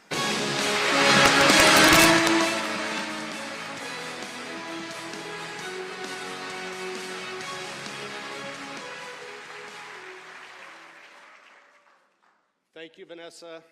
Thank you, Steve. And good morning. 4 years ago, we named 10 exceptional individuals in our most recent class of astronaut candidates. I often look back at what we've accomplished over these last 4 years in human spaceflight, and those accomplishments have been significant. Much of what's been achieved has been made possible by the International Space Station, where many of these candidates sitting here today will have the opportunity to visit. Every lesson learned aboard station has paved the way for where we're headed next, to the moon, this time to stay, and on to Mars. Just think, 4 crew members who are preparing to fly around the moon early next year, farther away from Earth than any human since Apollo 13 in 1970. They were also once astronaut candidates. Today, 10 more distinguished individuals are joining the NASA family as the newest generation of explorers to further our reach into the golden age of innovation and exploration. This selection was challenging, competitive, and very difficult. But what we have for you here today is a group of individuals who are not only exceptional, but who will be inspirational for the United States of America and for our planet. For those of us in flight operations, the astronaut candidates we're naming today may be the most visible representatives of human spaceflight, but they are also the emissaries to an entire cadre of talented flight controllers, trainers, engineers, and frankly, everyone across this great agency who are the heartbeat of human spaceflight. With that, I'd like to invite my deputy, Kjell Lindgren, to join me in introducing the 2025 class of astronaut candidates to the world. Kjell.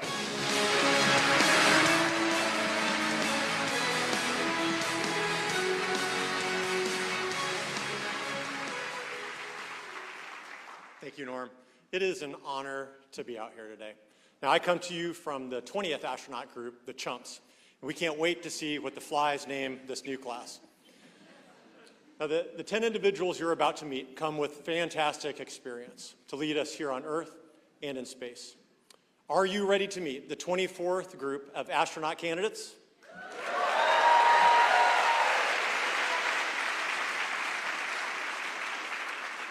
All right, let's get started. He's a Chief Warrant Officer and experimental test pilot in the United States Army. From Charlottesville, Virginia, Ben Bailey.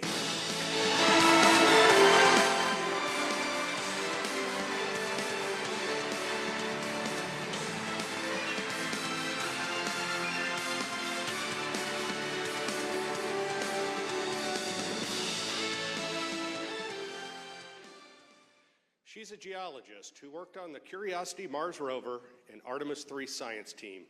Originally from Sammamish, Washington, Lauren Edgar.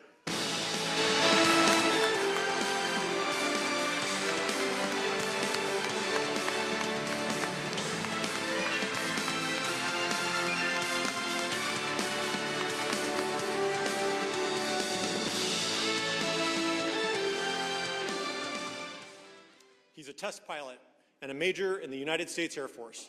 From Leesburg, Virginia, Adam Furman.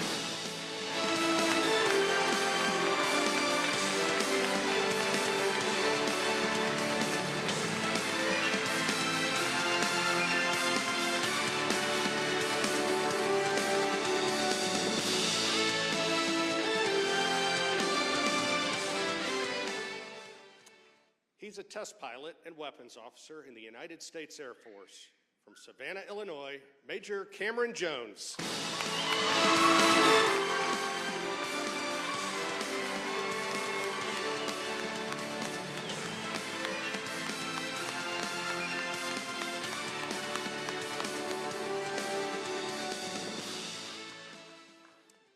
He's a launch director and engineering executive from Columbus, Indiana, Yuri Kubo.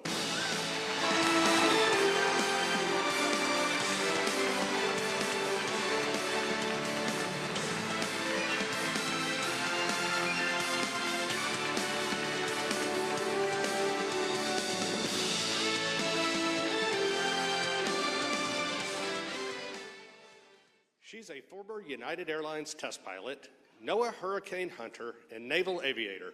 From Little Elm, Texas, Rebecca Lawler.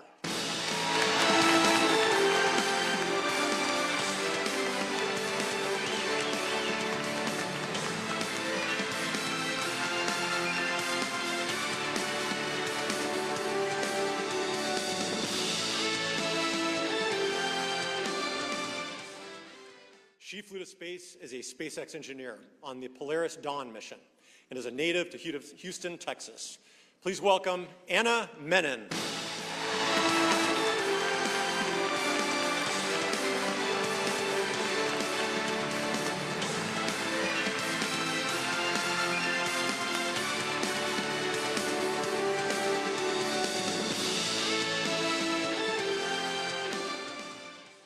She's an anesthesiologist from Cupang Falls, New York, Imelda Muller.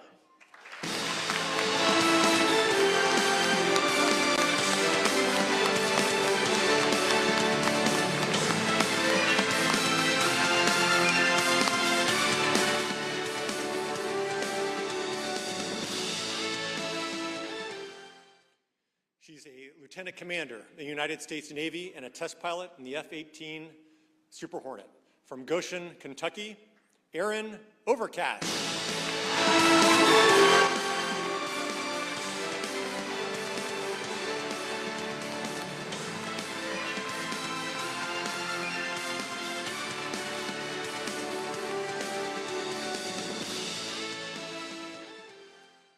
She's a former flight test engineering director at Gulfstream Aerospace and United States Marine Corps test pilot. From San Diego, California, Catherine Spees.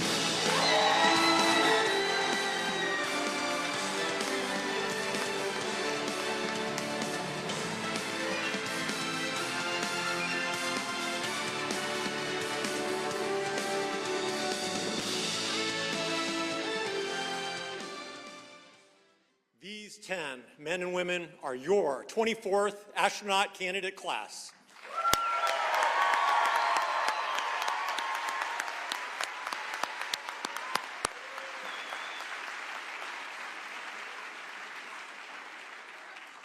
We can't wait to see what you achieve. Congratulations, and please join me in giving them another round of applause.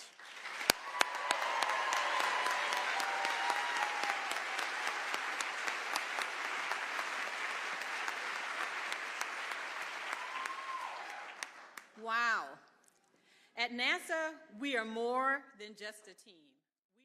The new class of astronaut candidates just unveiled at Johnson Space Center in Houston. We're going to take a quick break, but we'll bring you right back to this on the other side. So keep it here on Fox Local, and we'll be right back.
Welcome back into Fox 35 News Plus. The new class of NASA astronaut candidates, 10 of them, just unveiled and introduced at this news conference in Johnson Space Center in Houston. Let's go ahead and listen back in as we expect to hear from some of them shortly. Neutral buoyancy lab practicing a spacewalk to repair a space station. That was totally new and just an awesome experience. Thankfully, you're going to have some of the most talented and passionate instructors and an incredibly dedicated team here at NASA who are going to help you through this. We could not do what we do without the amazing support that we have here at the Johnson Space Center and from the entire NASA community. But some of the most special moments will come as you find how much you get to learn from each other, from your classmates, your peers. It's really a rare opportunity to be surrounded by a group of individuals that all come from different backgrounds, different fields, and with different experiences, but who are at the highest levels of their professions. When I have a question about the nuances of flying a T-38 information, I can turn to my fighter pilot classmate with thousands of flight hours and ask her a question. When I'm wondering about the design of a biology experiment on the ISS that we're learning about, I can turn to my bioengineering classmate and ask, why is this experiment designed the way it is so I can understand how it works? The knowledge and experiences that you all bring and share with each other will not only make you a stronger class, but make us a stronger astronaut corps. It also makes it an absolute pleasure to come to work every single day. Learning is not unique to your initial training. It's going to continue after you graduate and go into supporting other crew members who are flying in space, helping to develop the systems that are going to take us to the moon and beyond, and training to be a crew member on a future mission. I can personally vouch for this. Training for my upcoming mission has been a constant learning process, but it builds on the foundational skills that I learned in the initial training that you all are about to embark upon. And we've seen how it sets you up to excel. My classmate Nicole just returned from a fantastically successful 5-month mission to the International Space Station.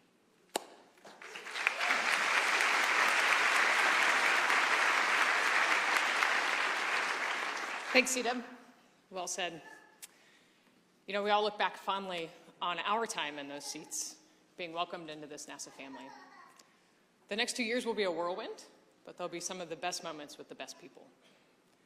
As NASA furthers human spaceflight, we can't wait to see you all get assigned to a crew and get welcomed into a smaller family that is that crew. Whether on a space station crew or a crew that's headed to the moon and eventually onto Mars, we build bonds that span generations and borders. We're so excited to see you all eating a family dinner with your crew somewhere on potentially an exploration vehicle or even a habitat somewhere. I know I personally loved our family dinners on the International Space Station. But before we go, we have some very special guests who couldn't be here today, my space brothers and sister, and the family I got to share some amazing moments with. They're currently living and working aboard the International Space Station 260 miles above the Earth. And they're also cheering you on. And they prepared a special message for you guys. So please join me in welcoming NASA astronauts Johnny Kim, Zena Cardman, Mike Fink, and JAXA astronaut Kim Agui.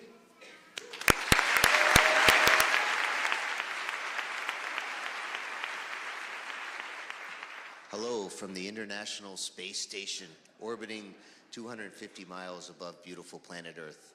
I'm NASA astronaut Mike Fink, a proud member of the class of 1996 Sardines, and we wanted to offer a huge congratulations to the 2025 NASA Astronaut Candidates. That's you.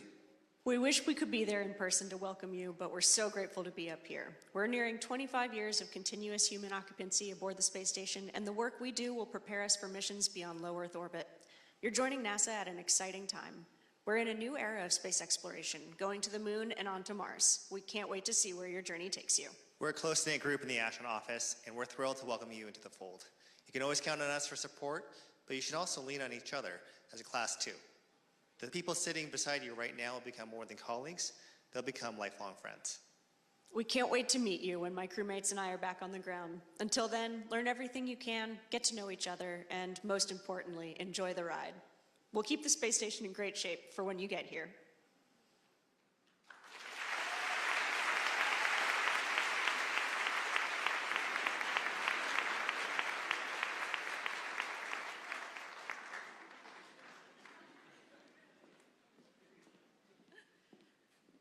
Thank you, Johnny, Zena, Mike, and Kimia. And we can't wait to welcome you back home soon. Next, I'd like to introduce NASA Acting Administrator, Secretary Shawn Duffy. Administrator Duffy stepped into this role a little over 2 months ago and has already demonstrated his commitment to leading our agency forward with vision and purpose. He also serves as the Secretary of the U.S. Department of Transportation. Please help me welcome NASA's Acting Administrator, Secretary Shawn Duffy.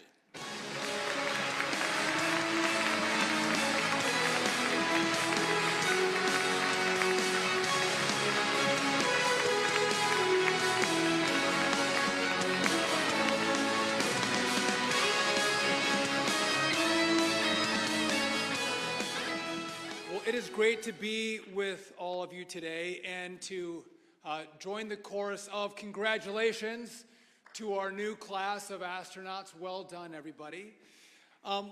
Listen, we know that you represent your families, you represent your communities, you represent NASA, which is the most respected and revered agency in the whole wide world. No pressure. But most importantly, you represent America, the greatest, most innovative, creative country that's ever existed on the face of the earth. And so we couldn't be prouder to welcome you and congratulate you on your work to get to this moment. Now, it's been mentioned before that over 8,000 people applied to get one of these 10 spots. And they were pilots, they were scientists, engineers, they were dreamers, and they were hoping to be here today. But we picked the best and the brightest, the most skilled, the best looking, the best personalities to take these 10 spots. And again, you represent your country. And I know the President extends his congratulations as I extend mine as well to you. And oftentimes we talk about the American dream. And if you think about the American dream, I think that there's nothing that embodies the American dream more than the 10 of you today having these spots. I know it was hard work, a lot of effort, a lot of studying, a lot of training for you to win these spots at NASA, but you truly today are living the American dream, and again, congratulations for that. You are America's best and brightest. And we're going to need America's best and brightest because we have bold exploration plans for the future. As we talked about, we are going back to the moon. This time we're going to stay. And from what we learn on our mission to the moon, we're going to go to Mars. And we're going to go beyond into the unknown. Now, some are challenging our leadership in space, say like the Chinese. And I'll just tell you this, I'll be damned if the Chinese beat NASA or beat America back to the moon. We are going to win. We love challenges. We love competition. And we are going to win the second space race back to the moon with all of you participating in that great effort. We also talked about the golden age of transportation and the golden age of exploration. And again, our future is bright. We have bold missions ahead of us. It's going to take money, it's going to take grit, it's going to take courage to actually meet this moment with these missions, with this vision. And I know all of you have the heart to do that. What I find most exciting is I know you guys, they've been NASA employees for a week, I think, 7 days. And I got to meet them earlier today. What I found interesting as I met our new cast of astronauts is that one of these 10 could actually be one of the first Americans to put their boots on the Mars surface, which is very, very cool. Again, no pressure, NASA. We have some work to do.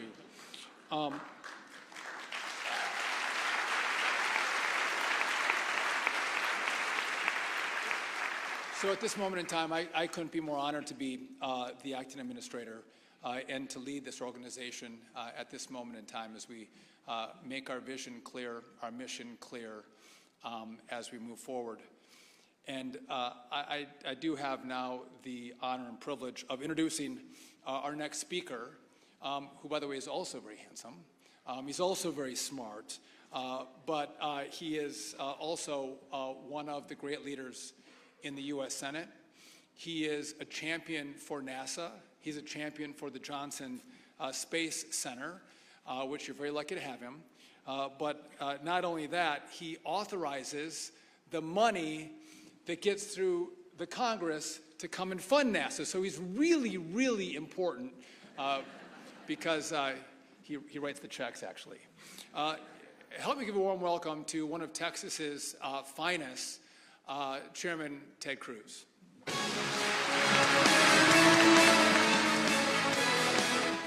Ted Cruz walking to the podium. We've got to take another break this hour here on Fox Local, but we'll be right back after this.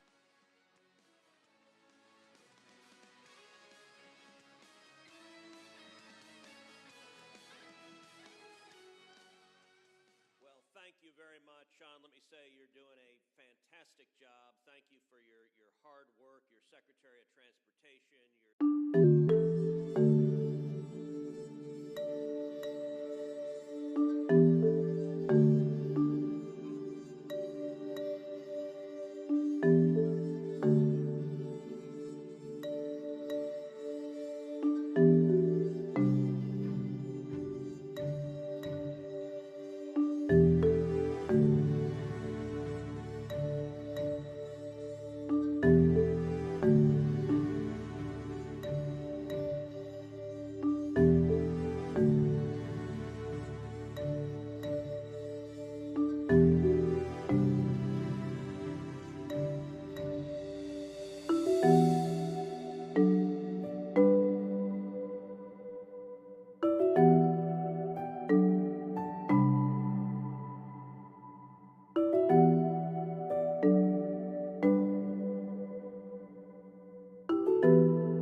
You're watching Fox 35 News Plus, streaming on Fox Local.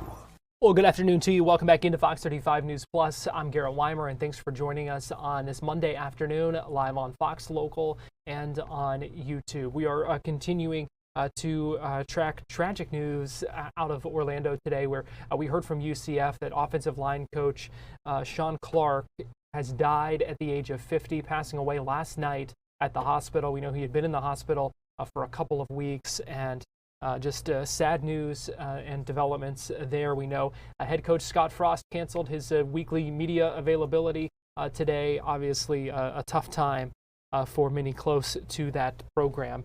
Joining us live now to talk about this is Shawn Green, who's the host of Charge On, a UCF football podcast. And we are Shawn. We appreciate you joining us here today. And I'm getting some other audio here that I'm going to have to get rid of before I pull Shawn back up here. But Shawn, we appreciate you joining us today. And I know this is sad news, tragic news. Just give me your initial reaction to hearing this update today. It sounded like it was rather unexpected, according to what we heard from UCF.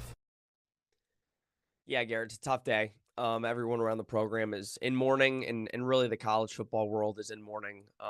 If you go on social media, you can just see how much love the college football world had for Shawn Clark.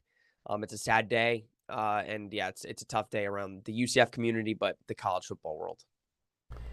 What do we know about what happened? I know there haven't been a ton of details, but what do we know? What are we hearing from the program? It's not much. There's been some things floating around over the last week of what actually happened, but again, I'm not going to speculate, and I don't think anybody's going to speculate on it.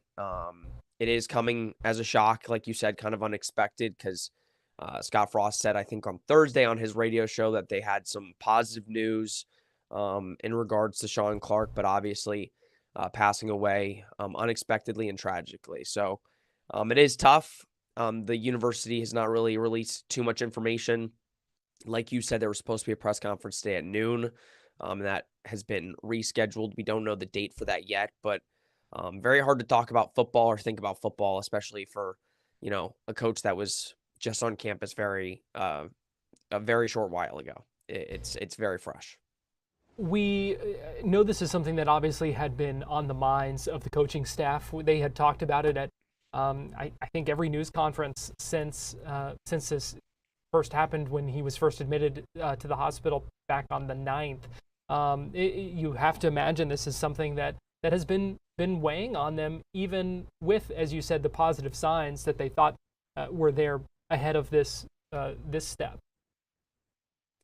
Yeah, for sure. And I think Scott Frost mentioned it. I think there was a little weight lifted off their shoulders when they got some positive news earlier this week. I think that kind of maybe helped the team just go out there and play for him with the expectation that everything was going to be okay. I think that becomes a little bit more difficult now, knowing that he has passed and how many lives he touched in that locker room in just a short period of time. And I think that is going to be tough. But if I know that I've talked to a couple players, I know they're hurting, but I think the impact that he made on their lives will definitely maybe help them moving forward to really go fight for him for the rest of this season. But it's hard to have that outlook right now with it being so fresh. Yeah, talk about what he was like and what impact he did have on these players in this locker room.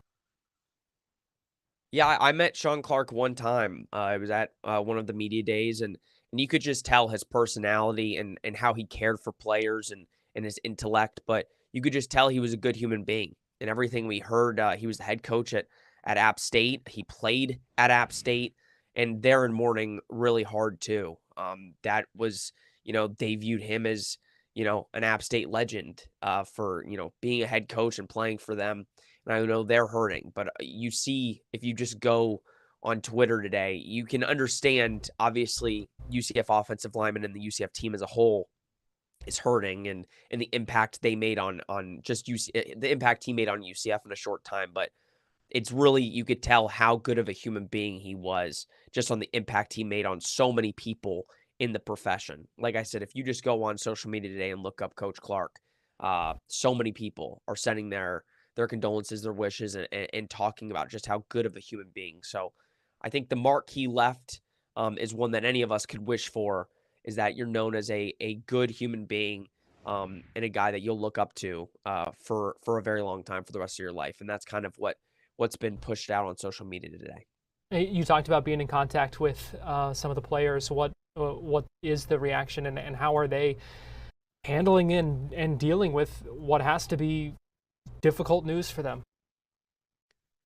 Yeah, it's not much contact, which makes sense. Just sending thoughts to them, and they reacted to messages, but it's tough. I don't think anybody can understand kind of the situation these players have to be in.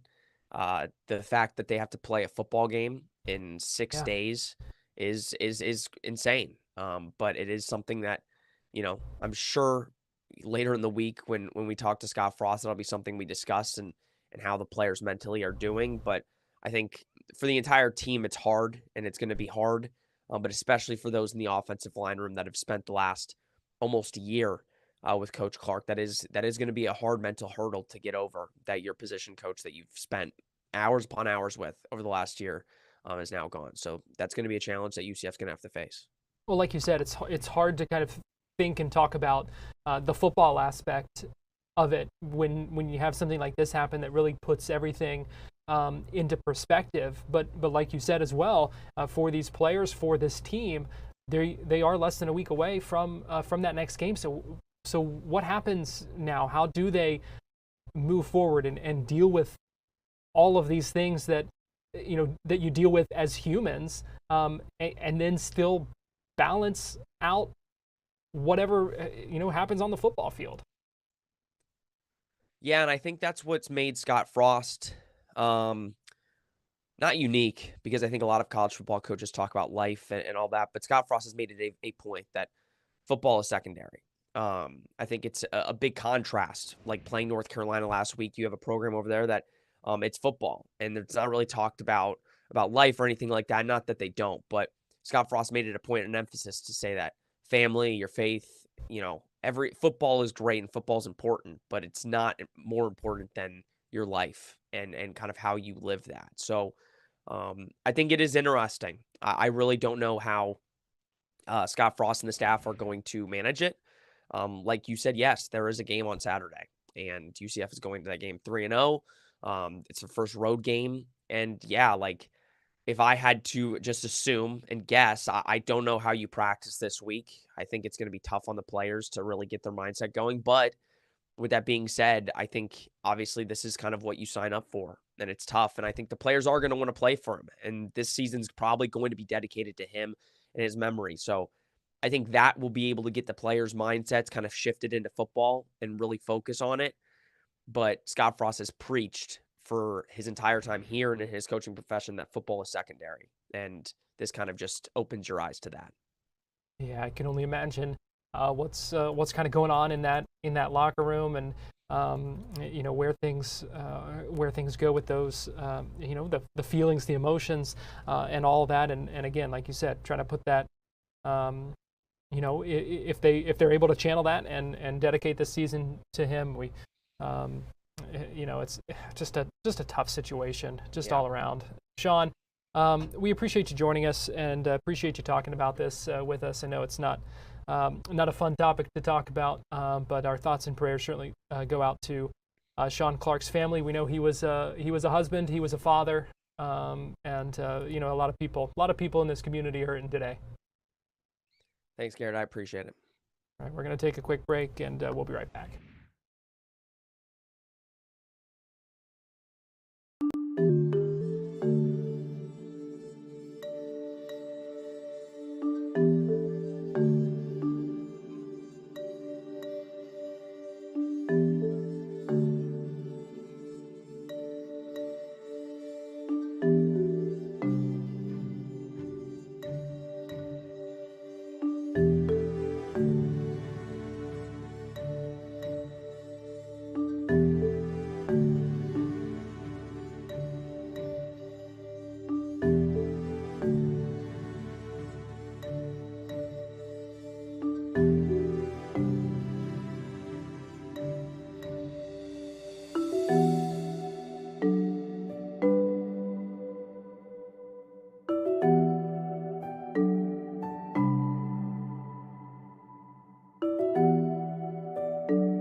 You're watching Fox 35 News Plus, streaming on Fox Local. Welcome back into Fox 35 News Plus. This is White House Press Secretary Caroline Leavitt, who just walked to the podium So let's go ahead and listen in as she begins her White House press briefing. We'll listen in for a few minutes here live on Fox 35 News Plus. Science. Tonight, the president will depart to New York City ahead of the 80th session of the United Nations General Assembly. He will be joined in New York City by the First Lady. Tomorrow morning, President Trump will deliver a major speech touting the renewal of American strength around the world, his historic accomplishments in just 8 months, including the ending of 7 global wars and conflicts. The president will also touch upon how globalist institutions have significantly decayed the world order, and he will articulate his straightforward and constructive vision for the world. The president will also be hosting bilateral meetings with the UN Secretary General and the leaders of Ukraine, Argentina, and the European Union. The president will also later in the day hold a multilateral meeting with Qatar, the Kingdom of Saudi Arabia, Indonesia, Turkey, Pakistan, Egypt, the UAE, and Jordan. After these important meetings, the president will attend a reception tomorrow night with more than 100 world leaders before returning to Washington, D.C. On Thursday here at the White House, President Trump will welcome President Erdogan of Turkey for a bilateral meeting. And on Friday, the president will travel to Long Island for the Ryder Cup golf match between the United States and Europe. This event is one of the greatest sporting events in the world, and it would not be taking place this year without President Trump's help. President Trump signed an executive order last week preventing a strike that would have crippled the New York City area ahead of the tournament, and at the request of the 5 labor unions who all represent workers on the Long Island Railroad.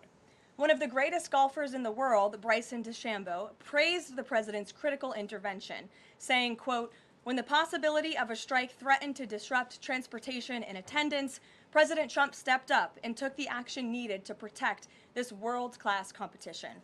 Thanks to President Trump's decisive leadership, the Ryder Cup experience will be everything fans and the golf community deserve. Again, that's a quote from the great golfer Bryson DeChambeau. Now let's all hope the American Ryder Cup team can take home the trophy. In other news, positive economic data continues to pour in. Brand new polling shows that Americans' faith in the economy and the direction of the nation is back on track and shooting even higher. Home ownership is more affordable, with mortgage rates dropping to a 3-year low. For new home buyers, this represents a $250 decline in your monthly mortgage payment, or nearly $3,000 a year. And President Trump has made it very clear he wants to continue to see mortgage rates decline to a record low, just like they did in his first term. Thanks to President Trump's unleashing energy dominance, gas prices are dropping, and Americans are spending the smallest share of their disposable income on gasoline since 2005. Additionally, the annual cost to own and operate a new vehicle is down by nearly 6% over the last year. Americans are earning more and they are spending more than ever before. After inflation outpaced for 26 straight months under Joe Biden, real wages have increased nearly every month since President Trump took office, with wages for blue-collar workers rising at the fastest rate in 6 decades. Retail sales are also booming, up 5% over last year. And the stock market is booming, and Americans' retirement accounts continue to do well, with the Dow, S&P 500, and NASDAQ all hitting new record highs. In fact, the S&P 500 is up nearly 15%, and the NASDAQ is up more than 21% since Election Day. As part of President Trump's mission to restore America as the manufacturing superpower of the world, he has secured nearly $9 trillion in U.S. investment, nearly 9 times more than Biden attracted in his entire 4-year term, and we expect that number to be upwards of $15 trillion very soon. We're already seeing the initial economic benefits of these investments, with industrial production recently rising to an all-time high. President Trump built the greatest economy in the history of the world in his first term, and we are witnessing him do it all over again. Now, before I open it up to questions, I do want to speak on the heinous political assassination of Charlie Kirk. As President Trump powerfully stated yesterday, this assassination was an attack on everything that makes the United States of America the greatest country on earth. But that attack has completely failed. The heartwarming response from the overwhelming majority of the American people over the past 2 weeks is all of the proof that you need. The assassin who took Charlie's life can destroy flesh and blood, but he can never destroy the values that Charlie stood for. All across the country, millions of Americans have prayed, hosted vigils, attended church services.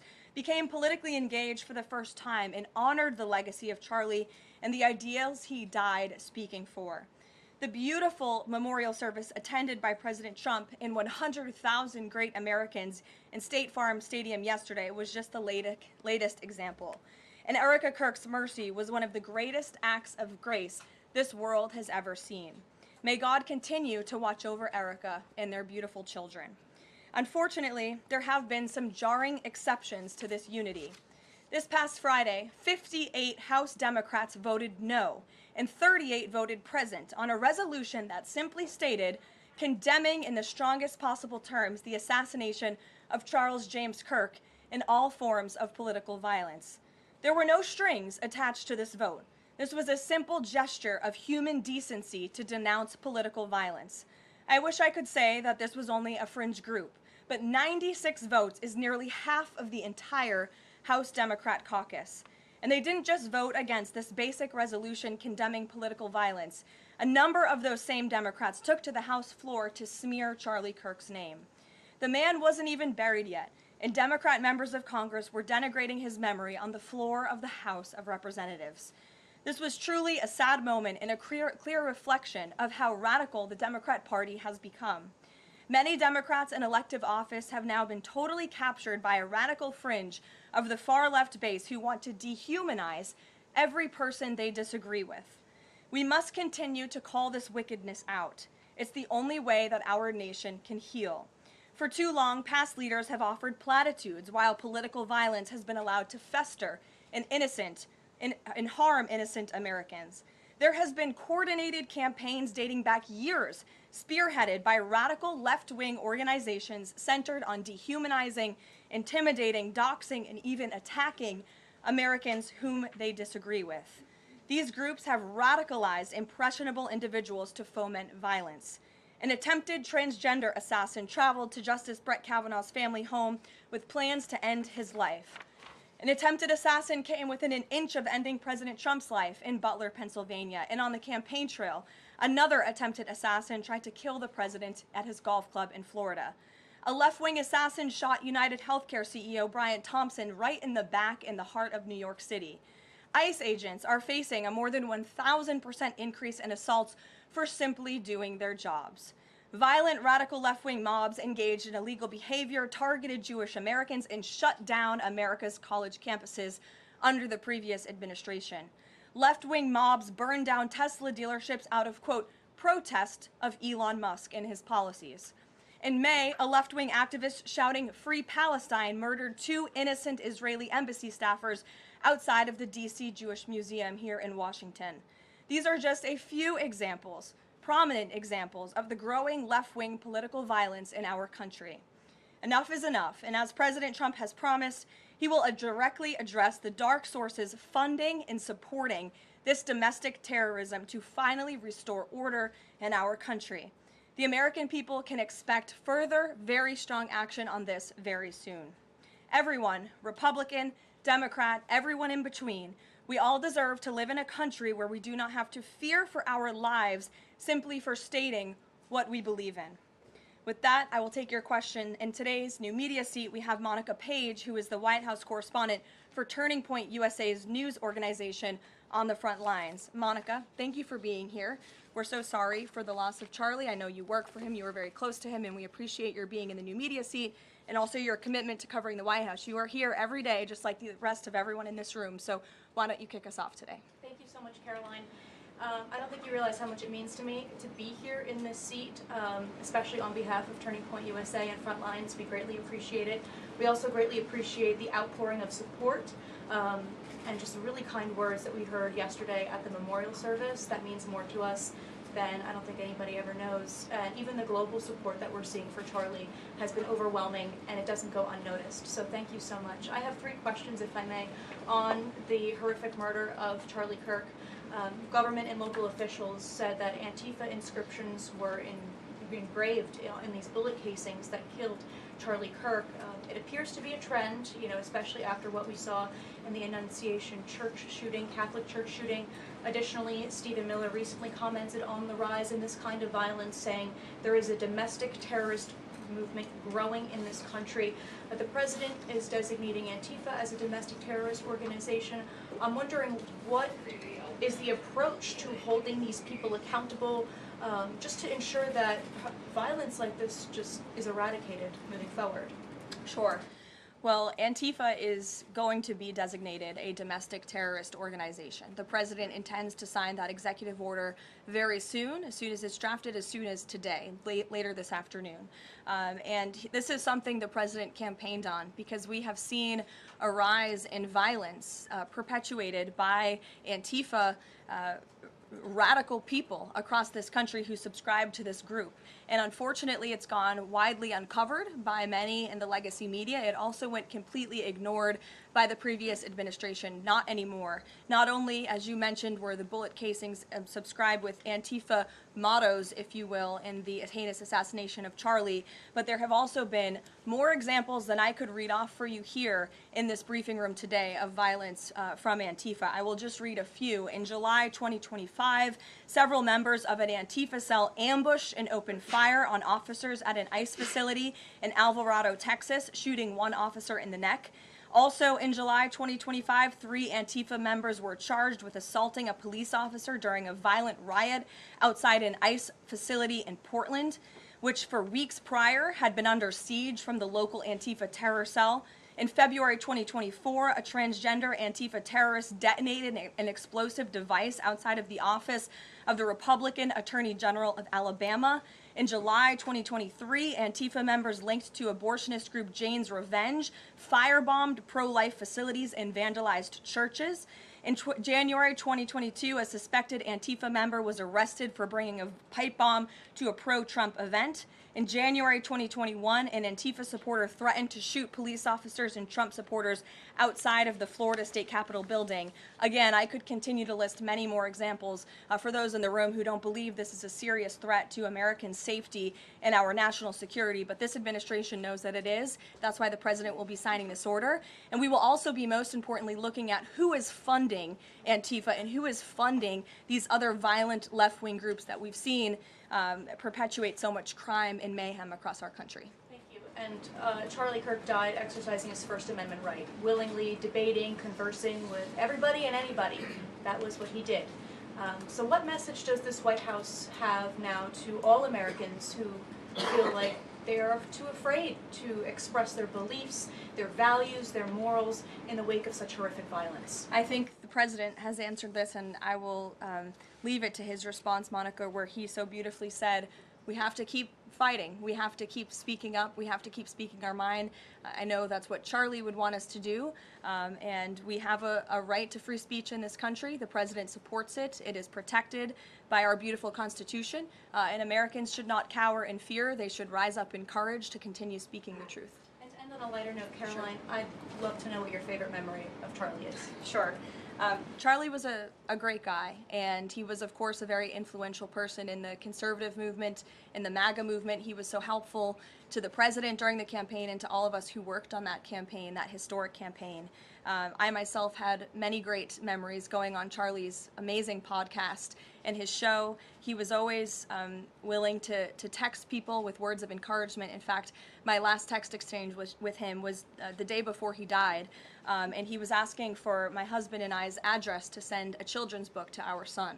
And I think that just speaks to the type of person that he was. And I know so many of us here at the White House are going to miss him very much. Thank you, Caroline. Thank you. Gabe. Carolyn, thank you. Regarding the autism announcement, Sure. Why now? Does the administration have new data that hasn't been published previously showing a possible link between acetaminophen and autism?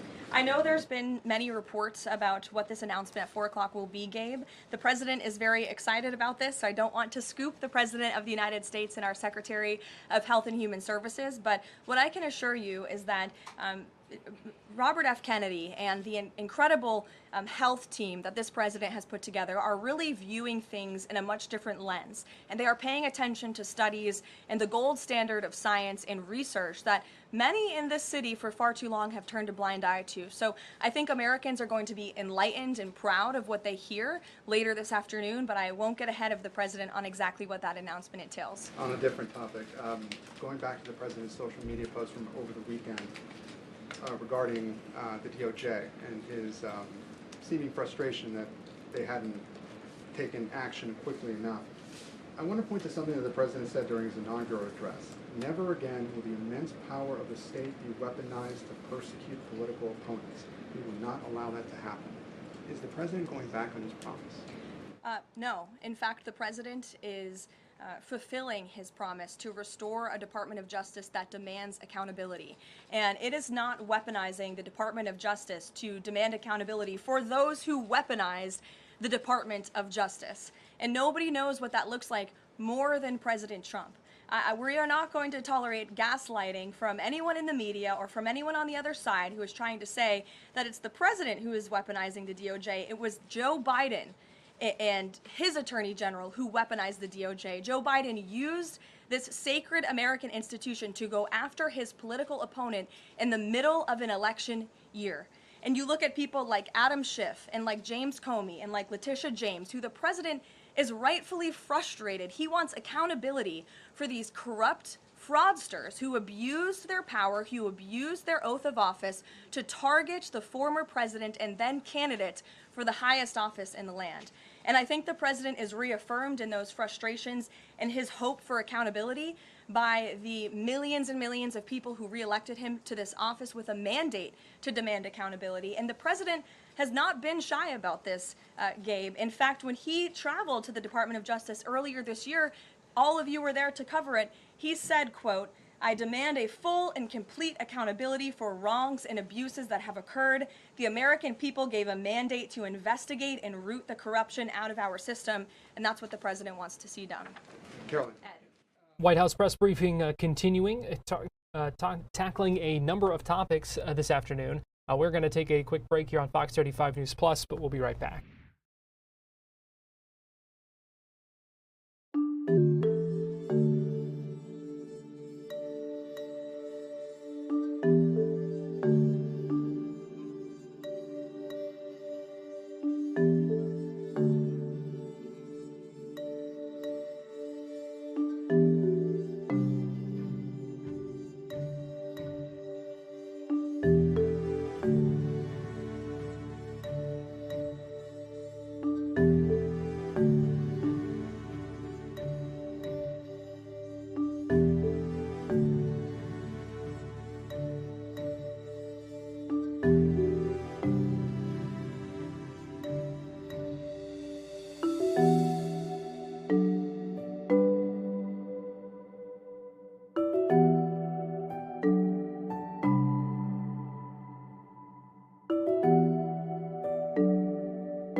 You're watching Fox 35 News Plus, streaming on Fox Local.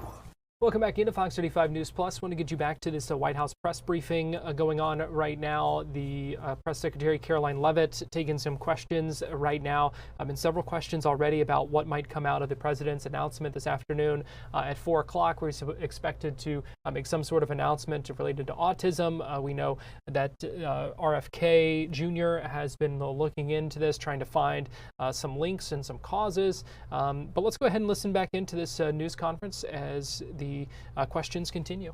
All of us here at the White House, again, as I said to Monica, many of us were personal friends with Charlie and had involvement with Turning Point before we came and served our government in this way. So certainly it's a very shocking incident, and I think, you know, it's very unfortunate that those of us who work in this movement have to think about violence just for speaking our minds and for supporting President Trump.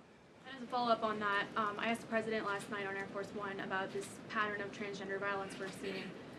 You know, Charlie's killer lived with his boyfriend who identifies as transgender, and then we had the Annunciation shooting, the Covenant shooting, all of these incidents. The President said that we're looking into transgender violence. Does that mean the FBI is looking into it? And can you give any more clarity on how the administration is viewing this uptake in specifically transgender violence? It's definitely something worth looking into, and I think anyone who denies that at this point is being willfully ignorant. And the administration is taking it seriously, all causes of violence, and why these people would be driven to such evil and such hatred. And there's probably many answers to that question, but the administration is really focused on all of them. For individual investigations and cases, of course, the FBI and the Department of Justice are leading those. But as for this overall violence and domestic terrorism that we're seeing, the White House and the President's policy team will be leading the charge, and that really begins with designating Antifa as a domestic terrorist organization. And I can assure you there will be additional actions to come. Sure, in the pink. Thanks, Caroline. Liz Landers with PBS NewsHour. I just wanted to follow up quickly on something that the President had said yesterday. So we heard from Erica Kirk. She said she forgives the man who shot and killed her husband. And then right after that, we heard from the President who said, I hate my opponent and I don't want the best for them. How does that square with bringing down the temperature of political violence in this country? And then, if I could, I had a follow-up on Venezuela, too. Look, the President is authentically himself. I think that's why millions of Americans across the country love him and support him, including Erica Kirk, who you saw so beautifully was on stage with the President in an unthinkable moment, in the midst of an unthinkable tragedy, and was leaning on the President for support during that time. And he was there to give it to her, as well as the Vice President and many other top-ranking cabinet officials. Kayla. Thanks, Caroline. On TikTok, the deal. How much is the deal? And if you can't give an exact number to how much the deal is, when can we expect to learn how much the deal is being valued at? And then separately, who are the members involved in the deal? Like, can you share any more details there? So I don't have a specific number for you, nor am I going to confirm the specific individuals and entities in the deal, Kayla, but I do have several details I'm happy to run through for all of you, and the President will be signing the deal, the official deal, later this week at some point.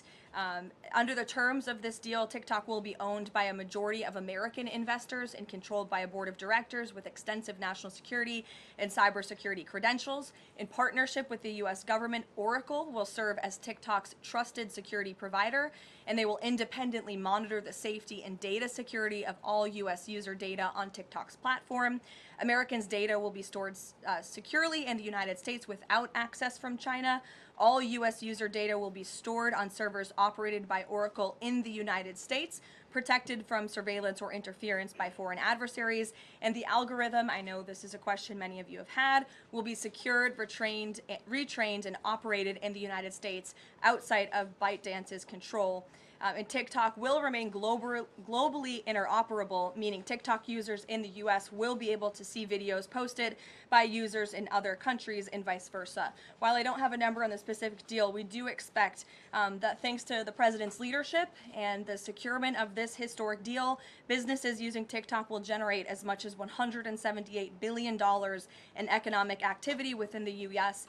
over the next 4 years. So this is great news, not just for the millions of American youth who use TikTok. Their data will be safe and secure with this new deal. They'll continue to use this very fun app. But it's also great news for all of the small business owners who have really been able to make a living off of the use of TikTok as well. And if I could just get one more as it relates to China. On crop prices with farmers, as there's still no official trade deal with China, farmers are getting a little bit antsy navigating prices being weak and not strong. How is the administration thinking about farmers right now? Is there anything we can expect to see from the administration on sort of bailing farmers out should prices continue to not work in their favor? Well, the administration is completely understands the anxiety of farmers. We're very much aware of this issue.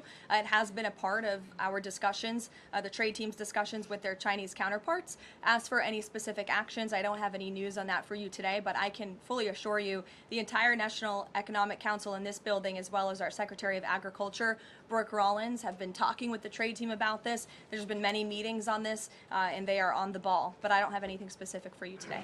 Sure, Selena. Thanks, Caroline. But the case against Letitia James was extensively investigated for 5 months, and President Trump's handpicked Attorney General Eric Siebert could not find any evidence that he committed a crime. So is the president saying here it doesn't matter if there's a crime, he just wants his political enemies to be charged? Well, let me just walk you through Letitia James. Letitia James completely abused her oath of office. Letitia James was actively and openly engaged in lawfare. You talk about weaponizing the Department of Justice. What was Letitia James's campaign slogan? It was prosecute Donald Trump. She was saying she was going to prosecute Donald Trump before she even knew if Donald Trump committed a crime, which of course we did not. Those are not the words of a serious prosecutor. Those are the words of a corrupt politician who is abusing their power. She actively campaigned on that. She also led the witch hunt, the financial fraud investigation against President Trump and the Trump Organization, and an appeals court tossed that case out, a $500 million civil fraud penalty in August, which was another win for the president, and exonerated him of this witch hunt and showed that this is an individual who is corrupt and abused her oath of office. And we also have evidence of her mortgage fraud. An April report from a white-collar fraud investigator found that there was documented evidence that James engaged in a consistent pattern of financial and property disclosures that raise serious legal questions. But why won't the president accept the conclusions of his Justice Department to not bring charges against Letitia James? In fact, you had Bondi and Blanche top DOJ leadership who were against ousting Eric Siebert, who again was picked by President Trump. I just answered that question for you, and the president has every right to express how he feels about these people who literally campaigned on trying to put him in jail, who literally tried to ruin his life and ruin his businesses, and he wants to see accountability for those who abuse their office and abuse their power. And Letitia James absolutely did that, whether you want to admit it or not. Is that not Jeff. retribution, though? Jeff, it's accountability. Thanks, Jeff. Caroline. 2 foreign policy questions. President Putin has offered President Trump a 1-year extension of the most recent treaty limiting nuclear weapons. Does the White House have a reaction to that? Does the president want to accept that offer? And then one separate issue, just generally, what is the president's response or reaction to the number of countries this week who are planning to or have recognized a Palestinian state? 2 great questions, Jeff. To your first question about Russia, the president is aware of this offer extended by President Putin, and I'll let him comment on it later. I think it sounds pretty good, but he wants to make some comments on that himself, and I will let him do that. As for all of these Western nations that are recognizing a Palestinian state, the president has been very clear. He disagrees with this decision. He spoke about that in the UK, standing right next to his friend, Prime Minister Starmer, and he feels this does not do anything to release the hostages, which is the primary goal right now in Gaza, does nothing to end this conflict and bring this war to a close. And frankly, he believes it's a reward to Hamas. So he believes these decisions are just more talk and not enough action from some of our friends and allies. And I think you'll hear him talk about that tomorrow at the UN. Kristen. Thanks, Caroline. Just going back to this Letitia James story. What does President Trump plan to do if the Attorney General, Pam Bondi, tells him that White House press briefing continues. Meanwhile, you're getting a live look inside a Volusia County courtroom as well, where we are expecting a pretrial hearing for a woman who is facing a charge in connection with a deadly Volusia County dog attack. We're going to take a quick break here on Fox 35 News Plus, but we'll be right back.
You're watching Fox 35 News Plus, streaming on Fox Local. Welcome back into Fox 35 News Plus, a live look inside that courtroom in Volusia County. It appears the pool photographer there getting some cutaways and showing the flag there. We can report that Amanda Franco, who is facing a charge in connection with the dog attack that killed 8-year-old Michael Millett, her attorney asked for a continuance, so this pretrial hearing did not happen today. It has been pushed back to October 28th. They are now calling the case for Brandy Hodel, who is also facing a charge in this. One of the other believed to be dog owners. They are roommates. She also asked for a continuance, so they're trying to keep those two cases together.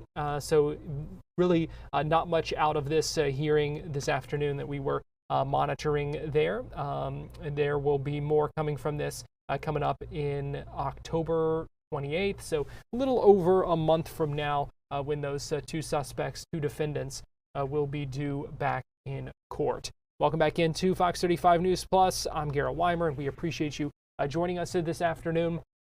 We are still monitoring the White House press briefing. Also, this is a live look right now inside the House Select Committee on Property Taxes, where they've been hearing a number of presentations today and getting the chance to ask some questions as the lawmakers in the state house try to figure out what to do with property taxes. So let's go ahead and listen in for a few minutes here. For getting the additional information, very informative, sincerely. Thank you so much. Representative Skidmore, we have some breaking news in answering your question. CPI has been higher than 3% 9 times since 1995. So just had the news desk bring that in. So thank you so much. Members, before the next presentation, we are going to take a quick little break here. So if you all could be back in your seats and ready to go again at 5 minutes of 2, I'd appreciate that. But we're going to take a little break here because we are going all afternoon. Thank you so much. Yeah, they are taking a pretty well-deserved break. Been going for almost 2 hours now since they've started and scheduled to go for at least another couple. So they've heard, I believe, 2 of the 4 presentations that they're supposed to hear today. I'm trying to pull up the agenda here. They've heard school taxes, homestead property tax benefits, the next one about millage rates, then also looking into fiscally constrained counties. So let's get you back to this White House press briefing then and listen in as Press Secretary Caroline Leavitt continues to take questions from reporters. Heartache for the American people. He said once, avoiding a shutdown is very good news for the country, for our veterans, for parents and children, for farmers, and for small businesses. Hakeem Jeffries also said it's about the harm. Families will be hurt if there is a government shutdown. Farmers will be hurt. Holiday travel will be impacted. Democrats clearly know what the right thing to do is here. It's to join with Republicans to pass this clean funding extension. That's what the White House and the president wants. And with that, we will see you all at 4 o'clock for this big announcement later on. Thanks, guys.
watching Fox 35 News Plus, streaming on Fox Local. Welcome back into Fox 35 News Plus. I'm Garrett Weimer, and thanks for joining us on this Monday afternoon. Now let's talk a little football here. It was a last-second field goal that helped the Tampa Bay Buccaneers avoid a collapse against the 0-3 New York Jets. The Bucs now 3-0 to start the season with that 29-27 win over the Jets yesterday in Tampa. They did give up 21 points to the Jets in the fourth quarter. Really made that game a lot closer than it probably should have been. After the game, we heard from Todd Bowles, the Bucs head coach, and also quarterback Baker Mayfield. Congratulations. You got 4th and 1 there. To tell the confidence you showed in Chase, despite having just had one block, which wasn't his fault necessarily, it was a decision to kick it right. It was the right thing to do. We had the 4th and 1. I mean, that would put us up by 9. That would have made it hard for them to win the ball game. I wasn't looking for the block, and it happened, and that can't happen. Thankfully, we came back and won the game. So, what's your thoughts as he's running for a touchdown to go ahead? Yes, who's running for a touchdown? McDonald. My thoughts were going from when he's running for a touchdown. Excuse my language, like you got to me. And then after that, you see how much time on the clock, and you calm down and you try to win the game. It's not easy on a lot of these fans' health, or so I've been told on social media, but to be able to come from behind a winning game in the final minute, 3 weeks in a row, what does this say about this team we've got? It's hard to win in this league, period. Us shooting ourselves in the foot doesn't help it much, but the resiliency they have to come back and win those games, you got to stack them early while you iron out your kinks. We're stacking them early this year. I mean, we've been 2-0 the past 3 or 4 years, and we haven't won the third game, so that's a plus winning the third game. What did Payne Durham say to you when he wrapped his arm around you in the tunnel? Me and Payne have a relationship not many people know about, and we're secret lovers. Tom, what did you say during the locker room at the halftime to kind of calm things down with the offensive penalties in the first half? I don't know if it calmed them down a bunch, but, we changed some things up to mitigate some of those penalties by what those guys can do from a scheme standpoint, and we just tried to do more running straight at them as opposed to left and right and kind of getting in the binds where we're on the edge as opposed to right down the middle of them. How's it looking for Mike Evans, Todd? So far, a hamstring tweak. I have not gone in to see the final details yet. Can you speak about Jamel Dean's pick six and what a big boost that was for you? It was huge. It was right before the half. It really gave us a boost, getting us the ball back in the second half as well. He caught it with his hands. He had a good game. He's been playing good the past couple of weeks, and, it showed. Coach, with all of the changes today, Baker was sacked just one time. How impressed were you with the way this offensive line came together? I mean, they fought. We had 14 penalties, and it felt like it was a holding penalty on about 12 of them. That's what it felt like. I'm sure it wasn't, but at the same time, we got to be better in that area. We got to be better in that area. You're going to give another speech about killer instinct tomorrow? Oh, definitely. How surprised were you that the Jet offense started to roll in the fourth quarter? Well, we started missing underneath plays. We were missing 5-yard plays and turning them into 10 and 15. It's not like we were going down the field, and thought we took our foot off the gas. Todd, what does it say about, with the penalties and everything, but still being able to win again? What does it say about this team? 3-0 is important. It's important to win in this league. A lot of teams be crying because they lost close games. We lost some last year. We're winning them this year, so we're extremely happy about that. Both your guards had a couple of holding penalties. And just how do you think they played without going back and looking? And do you have a sense that there's a good chance maybe you get Tristan back next week? I'm hopeful. We'll see how practice goes with Tristan. The guards, they're very good at certain things. I want to see how they did those things and then how they did the other things. But I thought they fought and they battled. Obviously, their first time out, getting a shot at it, so it's going to be some mistakes. Just don't want it to be that much, but we'll see on the tape. Did you get an explanation on the Lazard catch for the touchdown when they reviewed it? They said New York ruled it as a touchdown.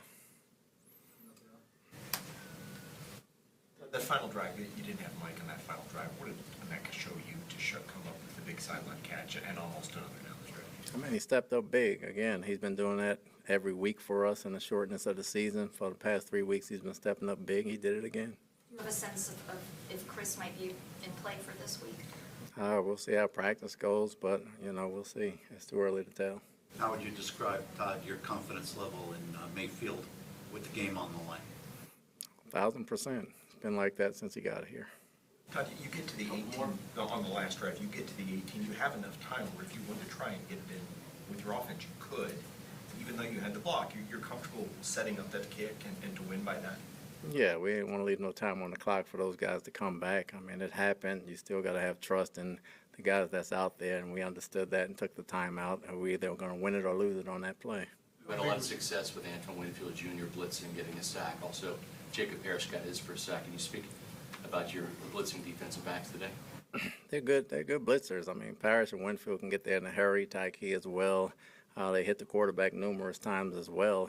They were just short of coming up with 2 or 3 of them, but schematically, we saw some things that they can take off and go, and they were very good at it. What the day that Yaya Diaby had? I know he had the sack at the end, but he's been playing hard. Tyrod's a hard guy to bring down because he's so elusive that way. He's very quick-footed. We've probably missed more than we made, but Yaya played hard.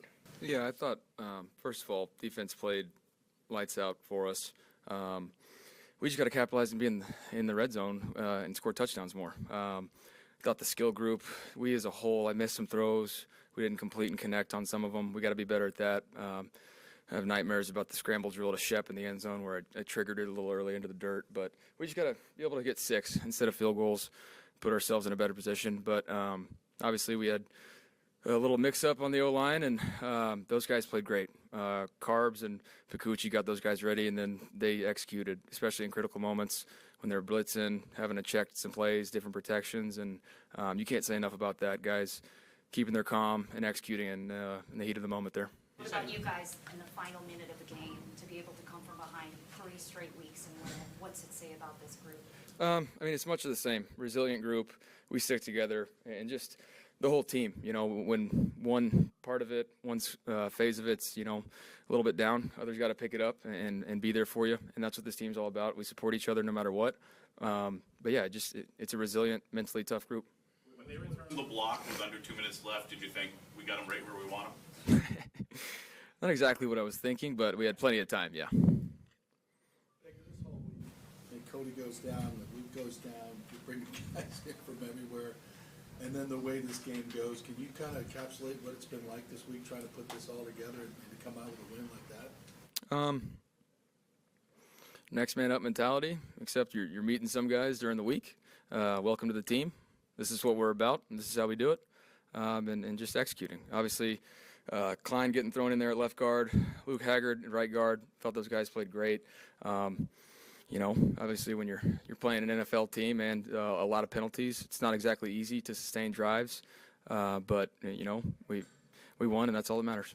Baker, you're talking about those penalties. There's a lot of them out there today. Yeah. And when you're a first-year guard stepping in, whether it's Elijah Klein getting your first start or Haggard, and you're getting called for holds and all of that, what are you saying to those guys to make sure that they don't lose their composure? Keep doing what you're doing. Some of them were real ticky-tacky.